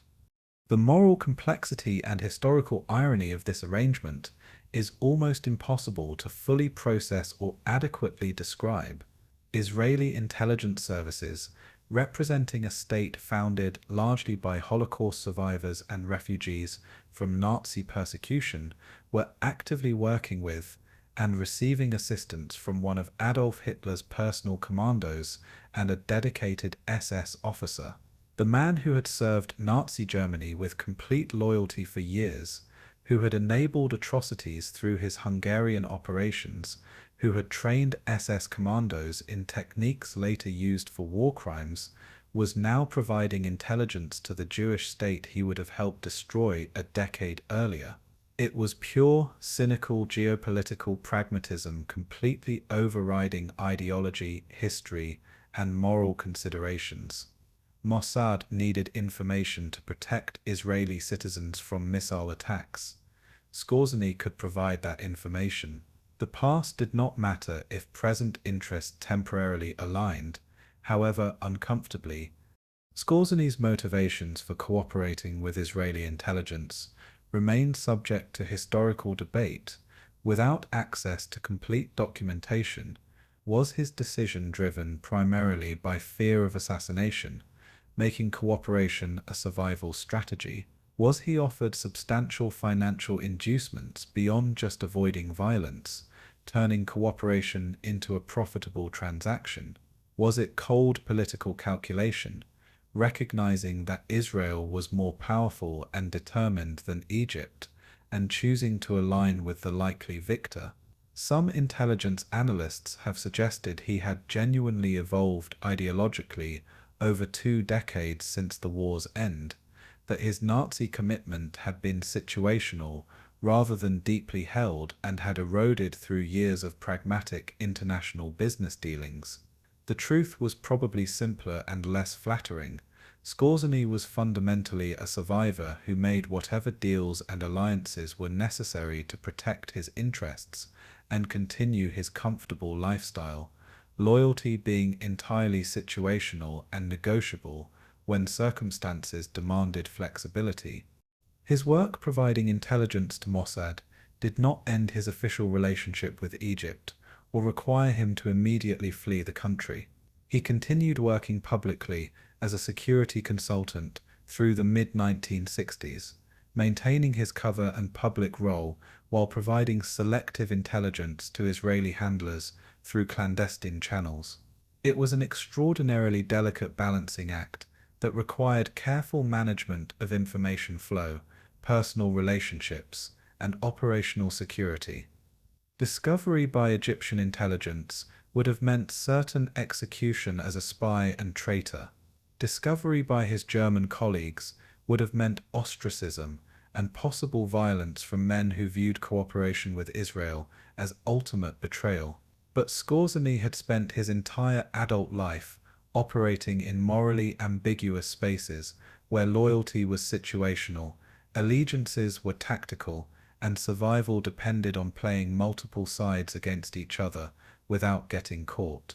He had learned these skills serving Nazi Germany and perfected them in the post-war shadow world where former Nazis, intelligence agencies, and Cold War politics intersected. Beyond his Egyptian activities, Skorzeny's post-war career included extensive and lucrative arms brokerage, connecting weapons manufacturers with clients who needed advanced military equipment. His firms based in Madrid and Palma de Mallorca, on Spain's Mediterranean coast, acted as intermediaries facilitating weapons sales between European defense contractors and clients in the Middle East, Africa, and South America. The international arms trade was and remains technically legal, though profoundly morally dubious, providing weapons to authoritarian regimes that frequently used them for internal repression against their own populations and external aggression against neighbors. Skorzeny was far from unique in this business. The post-war arms trade employed hundreds of former military officers from various countries who had expertise and connections. But his participation added yet another layer of moral complexity to an already complicated legacy, using knowledge and contacts developed serving Nazi Germany to facilitate weapons sales that enabled dictatorships and fueled regional conflicts. His South American connections deepened substantially throughout the 1960s as right-wing military dictatorships seized power across the continent. He provided security consulting services to military hunters in Argentina, Chile, and other countries where authoritarian regimes valued his expertise in counterinsurgency operations, intelligence gathering, and special operations techniques for suppressing political opposition. Some of these regimes used his training and advice to systematically hunt, torture, and murder political opponents in campaigns that killed tens of thousands of civilians across South America during the 1970s and early 80s. Whether Skorzeny knew or cared about how his professional training was being used to commit mass human rights violations is unclear from available documentation.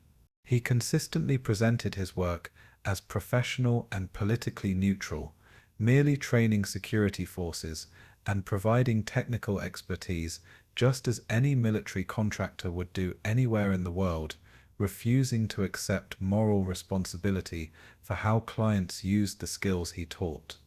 Declassified CIA documents from the Cold War period show conclusively that American intelligence was aware of Skorzeny's various activities throughout this period.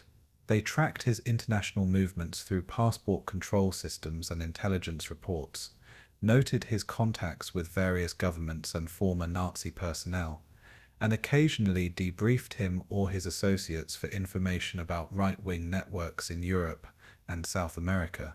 The relationship was entirely unofficial and carefully deniable through cutouts and intermediaries, but it existed and was mutually beneficial.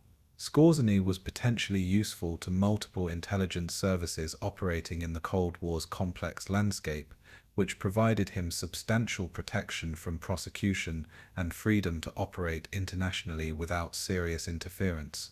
As long as he provided occasionally valuable information and maintained contacts that intelligence services found useful, he enjoyed de facto immunity from the kind of aggressive prosecution that less connected former Nazis faced. By the late 1960s, Skorzeny had become genuinely wealthy through his diverse business ventures, security consulting contracts, and arms brokerage commissions. He owned multiple properties in Spain, including a substantial villa in Madrid and a vacation home on the Mediterranean coast. He traveled internationally in first-class accommodations, staying at luxury hotels and dining at expensive restaurants. He socialized with business elites, former military officers, and right-wing political figures across Europe and Latin America. His past as Hitler's commando was universally well known, but no longer seemed to matter much in practical terms.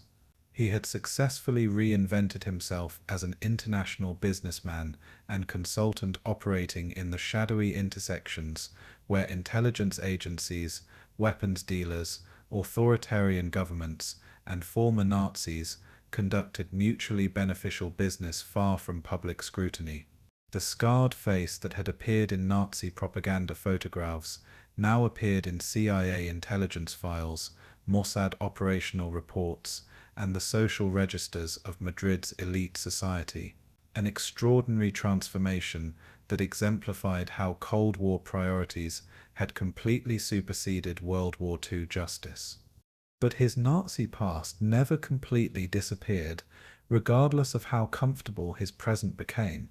Holocaust survivors and Nazi hunters like Simon Wiesenthal knew exactly who he was and what he represented historically.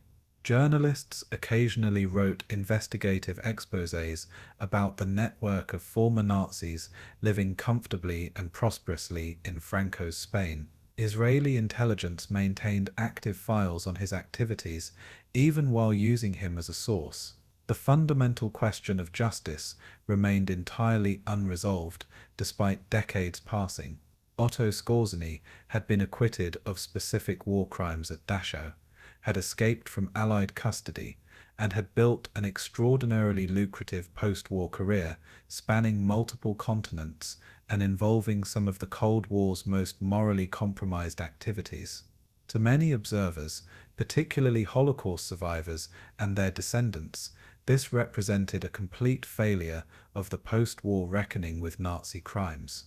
The man who had served absolute evil with dedication and skill had prospered materially while his victims remained dead or permanently traumatized, their suffering uncompensated and their oppressor unpunished. Justice delayed indefinitely becomes justice denied completely, and Otto Skorzeny's comfortable existence seemed to mock every promise that Nazi crimes would be fully investigated and appropriately punished. July 5, 1975, Madrid, Spain. Otto Skorzeny died in a hospital bed at age 67. Lung cancer, finally claiming what Soviet bullets, Allied prosecutors, and Mossad operatives had all failed to accomplish over 3 decades. He died wealthy beyond what most people achieve, his various business ventures and consulting contracts having generated substantial wealth that left his widow and adopted daughter financially comfortable. He died unpunished in any meaningful sense, having served no significant prison time for his wartime activities despite enabling mass murder and commanding operations that cost dozens of lives. His funeral several days later drew former SS officers from across Europe who traveled to Madrid to pay final respects, Spanish government officials who had worked with him over decades, and international business associates who knew him primarily as a consultant rather than a commando. The man with the scarred face was eulogized repeatedly as a brave soldier who served his country honorably, as a loyal friend who helped comrades in need, and as a successful businessman who rebuilt his life after devastating war. What he was conspicuously not called, even by his many critics, who attended to ensure he was actually dead, was a convicted war criminal because he had never been convicted of anything beyond escape from custody. His death closed a significant chapter in the long, complicated, morally ugly story of how Nazi Germany's military personnel successfully transitioned into the post-war world and often prospered. Skorzeny represented a very specific type of former Nazi, senior enough in rank to bear genuine command responsibility, skilled enough professionally to remain internationally valuable, and fortunate enough to escape the most serious legal consequences through a combination of legal technicalities, intelligence agency protection, and Cold War pragmatism. He was absolutely not unique in this trajectory. Thousands of former Wehrmacht and SS officers built entirely respectable post-war careers in West Germany, other European countries, and overseas locations far from their wartime service. Many were far more directly complicit in Nazi crimes than Skorzeny ever was, having commanded killing squads, operated death camps, or organized mass deportations. But few were as internationally famous or as symbolically significant, making Skorzeny's comfortable death particularly galling to those who believed Nazi crimes demanded comprehensive accountability. The question of whether justice was served in Skorzeny's case remained intensely contentious among historians, legal scholars, Holocaust survivors, and the general public. From a strictly narrow legal perspective, focused only on courtroom proceedings, Skorzeny had been tried by a properly constituted military tribunal at Dachau and acquitted of war crimes charges after a proceeding that followed established legal procedures. He had never been prosecuted for his Hungarian operations, for his role in establishing and commanding SS Special Operations Units, for his participation in the SS, which had been declared a criminal organization at Nuremberg, or for any other wartime activities beyond Operation Greif. He had escaped from Allied custody, which was itself a crime, but authorities had never seriously pursued his rearrest or extradition, despite knowing his location for decades. From this legalistic perspective, he had been judged by the law and found not guilty. End of story. From a broader moral and historical perspective that considered the totality of his career rather than one narrow legal proceeding, the verdict was far less clear and considerably more damning. Skorzeny had voluntarily joined the Nazi Party in 1931, when the party's anti-Semitic ideology and violent methods were already completely obvious to any observer. He had joined the SS in 1939 and risen to field-grade rank, becoming part of an organization whose primary purpose was implementing Nazi racial ideology through systematic violence. His Hungarian operation in October 1944 had directly enabled the deportation and murder of approximately 80,000 Jews by removing the government protecting them and installing a regime committed to their destruction. He bore command responsibility for 18 men executed after following his orders into an operation he designed knowing capture meant death. He had spent decades after the war facilitating networks that helped war criminals escape justice while profiting from arms deals and security consulting for authoritarian regimes. Legal acquittal did not erase moral culpability or historical responsibility for enabling atrocities even when he did not personally pull triggers or operate gas chambers. His autobiography, Meine Commando to Namen, My Commando Operations, published in 1970 when he was 62 years old, presented his carefully crafted version of events, designed to rehabilitate his reputation.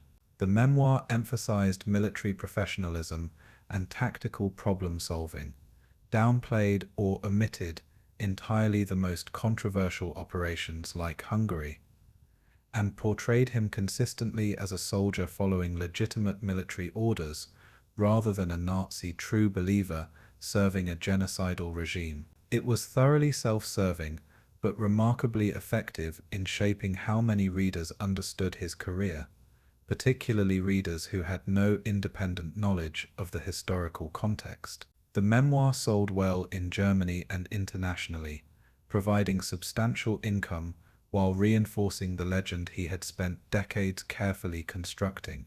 It presented warfare as essentially a technical and tactical challenge completely devoid of moral weight or political context, a comfortable narrative that avoided confronting uncomfortable questions about serving evil. What the memoir conspicuously and deliberately did not discuss in any meaningful depth were the actual human consequences of his operations beyond abstract military results. The Hungarian Jews deported and murdered after his Budapest coup received no mention in the text.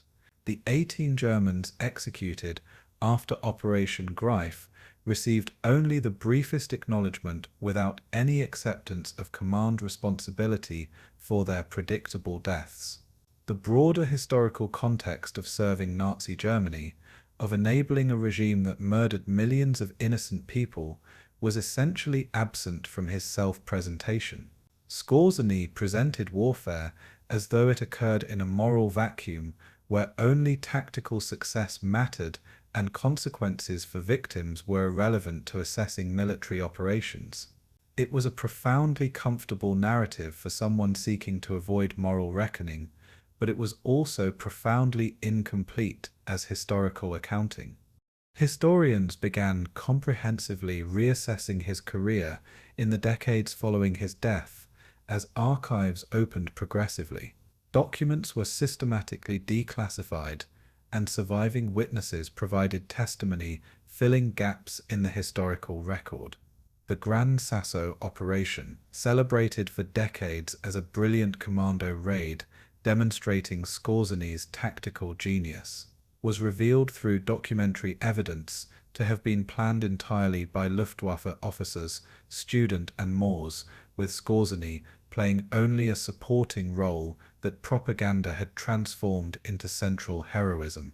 His self-promotion skills and sophisticated media manipulation emerged as more historically significant factors in his fame than his actual tactical innovations or operational genius. The operations he actually planned and led independently, particularly the Hungarian coup, were revealed to be effective in narrow military terms, but deeply morally problematic and enabled mass atrocities. Military academies worldwide continued studying his tactics in special operations courses, though increasingly with careful contextual caveats about legal and ethical boundaries. His emphasis on intelligence preparation before operations, achieving surprise through unconventional approaches, and leveraging psychological impact alongside physical force remained relevant principles for modern special operations doctrine. Special operations forces in numerous countries drew specific lessons from Friedenthal's training methodology and operational concepts. The Italian military studied Gran Sasso not because it was tactically complex, but because it effectively demonstrated principles of airborne assault and hostage rescue that remained applicable. The American military analyzed Operation Greif extensively as a detailed case study in deception operations and false flag warfare, though always with extensive discussion of the legal and ethical problems it raised that remain unresolved in modern military law. The partial document releases by Israeli government in 2016, when previously classified Mossad files regarding Skorzeny's relationship with Israeli intelligence were declassified and made public, forced yet another significant reassessment by historians. The revelation that he had provided intelligence about German scientists in Egypt genuinely surprised many scholars and substantially complicated the historical narrative. It demonstrated conclusively that Skorzeny's post-war career was even more morally complex than previously understood, involving cooperation with the intelligence service of the Jewish state, whose creation he would have opposed violently a decade earlier. The ideological flexibility this demonstrated, or the pure opportunism depending on perspective, was genuinely remarkable and forced reconsideration of how completely he had ever believed in Nazi ideology versus simply serving it for personal advancement. His legacy raises profoundly uncomfortable questions about the Cold War period's systematic moral compromises that prioritized geopolitical advantage over historical justice. Western intelligence agencies deliberately and systematically employed former Nazis when their expertise or connections seemed strategically useful for Cold War competition. South American military dictatorships received extensive training and support from men who had loyally served Hitler's regime. The vigorous pursuit of justice promised at Nuremberg trials was steadily subordinated to Cold War calculations about which former enemies might be useful against new enemies. Skorzeny was not remotely unique in benefiting from this moral compromise. He was simply more famous and more symbolic than thousands of similar cases.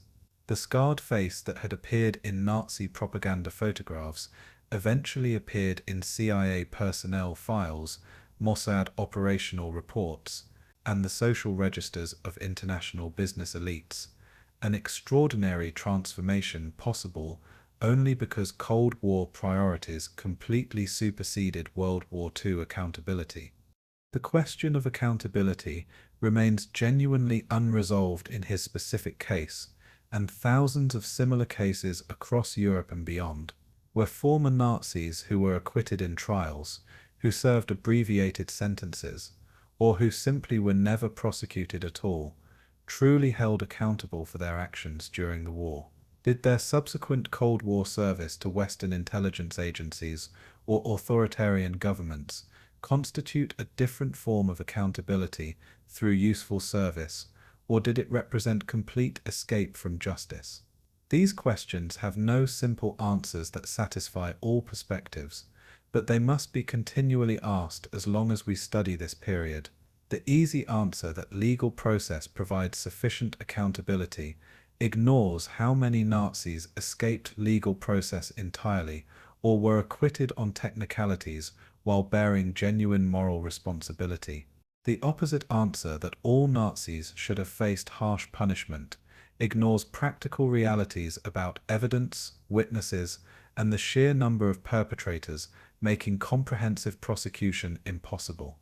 Skorzeny's specific military innovations were genuine, but ultimately limited in historical significance beyond their immediate tactical context. He did not invent special operations warfare, which had existed in various forms throughout military history from ancient times through World War I. He did not pioneer unconventional warfare concepts, which partisan forces and irregular combatants had practiced for centuries. What he accomplished was synthesizing existing tactical concepts with modern technology and communications, establishing centralized training for special operations that created more consistent capability, and skillfully managing propaganda to ensure his operations received maximum public recognition. The result was operationally successful in some cases like Hungary and Gran Sasso, complete failure in others like Operation Greif and the Alpine Fortress, and always carefully managed for maximum personal benefit regardless of actual military impact. The broader lesson of his career concerns how international warfare law continues to struggle with special operations that deliberately blur legal and ethical boundaries. The Hague Convention's rules were written for conventional warfare between uniformed armies fighting openly on defined battlefields. Special operations, by their very nature, intentionally blur distinctions between combatant and civilian, between military and political action, between legitimate deception and illegal perfidy. Skorzeny's acquittal at Dachau highlighted these legal ambiguities that remain unresolved in modern military law. If wearing enemy uniform is legal for infiltration but illegal for combat, and if combat in special operations often occurs without warning or time for preparation, where exactly is the enforceable legal line? The tribunal could not answer this satisfactorily in 1947, and the question remains relevant and contested for 21st century special operations conducted by numerous countries in contexts from counterterrorism to cyber warfare. His SS membership raises separate questions about organizational versus individual criminal liability that legal systems continue debating. The Nuremberg Tribunal declared the SS a criminal organization, finding that its fundamental purpose was implementing Nazi racial ideology through systematic violence. Skorzeny joined voluntarily in 1939 and rose to lieutenant colonel rank, clearly indicating substantial commitment and competence. He was not a concentration camp guard directly killing prisoners or an Einsatzgruppen member participating in mass shootings, but he served in and led an organization whose primary purpose was criminal. Does membership itself constitute criminal liability requiring punishment, or must prosecution prove specific criminal acts by the individual member? Different legal systems answer this differently, and Skorzeny's case exemplifies the difficulty. The execution of 18 of his men after Operation Greif raises the persistent question of command responsibility for subordinates' deaths. Skorzeny planned the operation, issued the orders, recruited the participants, and sent them into situations where he knew capture meant execution under established military law. He claimed to have ordered them not to fight in disguise, but he also knew this distinction would prove impossible to maintain in fluid combat. Does a commander bear legal or moral responsibility when his orders predictably lead to subordinates' deaths, even if he includes theoretical caveats meant to provide legal protection? Military law generally protects commanders for casualties resulting from legitimate operations, but Operation Greif's legality itself remained contested, making his responsibility less clear. His Hungarian operations' connection to the Holocaust raises perhaps the most serious question of indirect causation and moral responsibility. Skorzeny did not personally order deportations, operate death camps, or directly kill any of the 80,000 Hungarian Jews murdered after his coup removed their protector.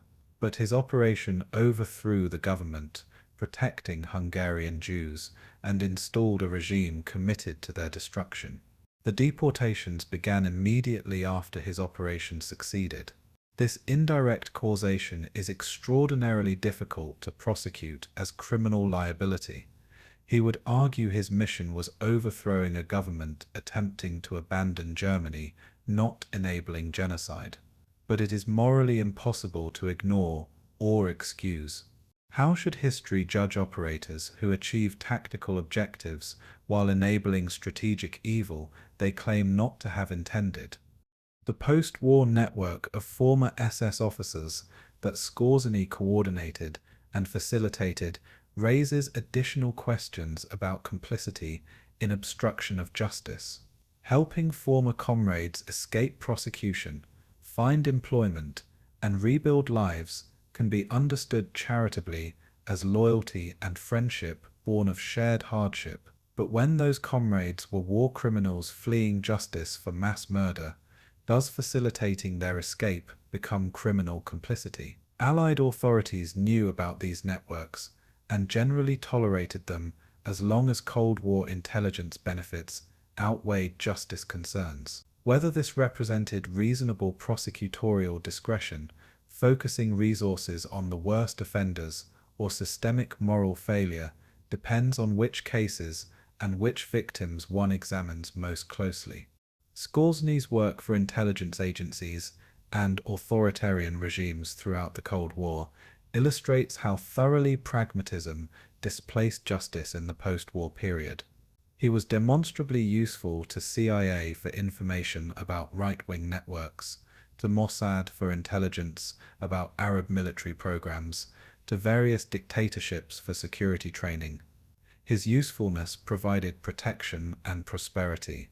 This created perverse incentives where war criminals who possessed valuable skills or information could negotiate immunity through cooperation, while less skilled or less connected perpetrators faced harsh justice. Whether this represented efficient use of available expertise or moral bankruptcy in subordinating justice to intelligence gathering depends on whether one prioritizes Cold War security or historical accountability more highly. His relationship with Mossad adds final layers of moral complexity that defy easy judgment. Israeli intelligence deliberately employed a man who had loyally served the regime that systematically murdered 6 million Jews. The justification was purely operational. Skorzeny had specific information that Israel needed immediately to protect citizens from missile attacks. The profound moral dimensions were consciously ignored or deliberately subordinated to practical security concerns that took absolute priority. This pragmatism was certainly understandable from Israeli security perspective. Protecting living citizens matters more than punishing dead enemies. But it remained deeply troubling that even the most profound moral claims stemming from genocide could be negotiated away when immediate interests temporarily aligned. Otto Skorzeny died unpunished by any conventional measure, but certainly not unjudged by history's broader verdict. He was fundamentally an opportunist who served evil competently when it benefited him, who promoted himself with remarkable skill regardless of actual accomplishment, who escaped legal accountability through a combination of luck and Cold War protection, and who built a profitable post-war career facilitating activities ranging from morally ambiguous to clearly wrong. He was definitely not the worst perpetrator Nazi Germany produced. He did not directly murder innocent civilians, did not operate death camps, and did not organize mass deportations personally. But he served the system that committed those crimes, directly enabled some atrocities through his operations, and never meaningfully confronted his own complicity in industrial-scale evil. He spent his final decades living comfortably while his victims remained dead, their families destroyed, their suffering uncompensated. The scar on his face, earned in a student dueling fraternity when he was just 18 years old, became his permanent identifying mark and personal brand. It symbolized an aristocratic Central European warrior culture that Germany exported violently through 2 devastating world wars. It made him instantly recognizable in an era before universal photography made everyone's face familiar. It became effective marketing, a visual trademark, a convenient shorthand for danger and daring that shaped public perception. That scar outlasted the man by decades, appearing in countless documentaries, history books, and popular culture references whenever Otto Skorzeny's name is mentioned. It remains a permanent mark on a man whose career left permanent unresolved questions about justice, about warfare's legal and ethical boundaries, about accountability for enabling evil, and about how Cold War pragmatism allowed systematic escape from consequences that should have followed inevitably from serving Nazi Germany. These questions remain unresolved and deeply uncomfortable decades after his death, which is perhaps the most fitting legacy for a man who spent his entire life operating in moral gray zones where clear answers were impossible and comfortable certainties dissolved into ambiguity.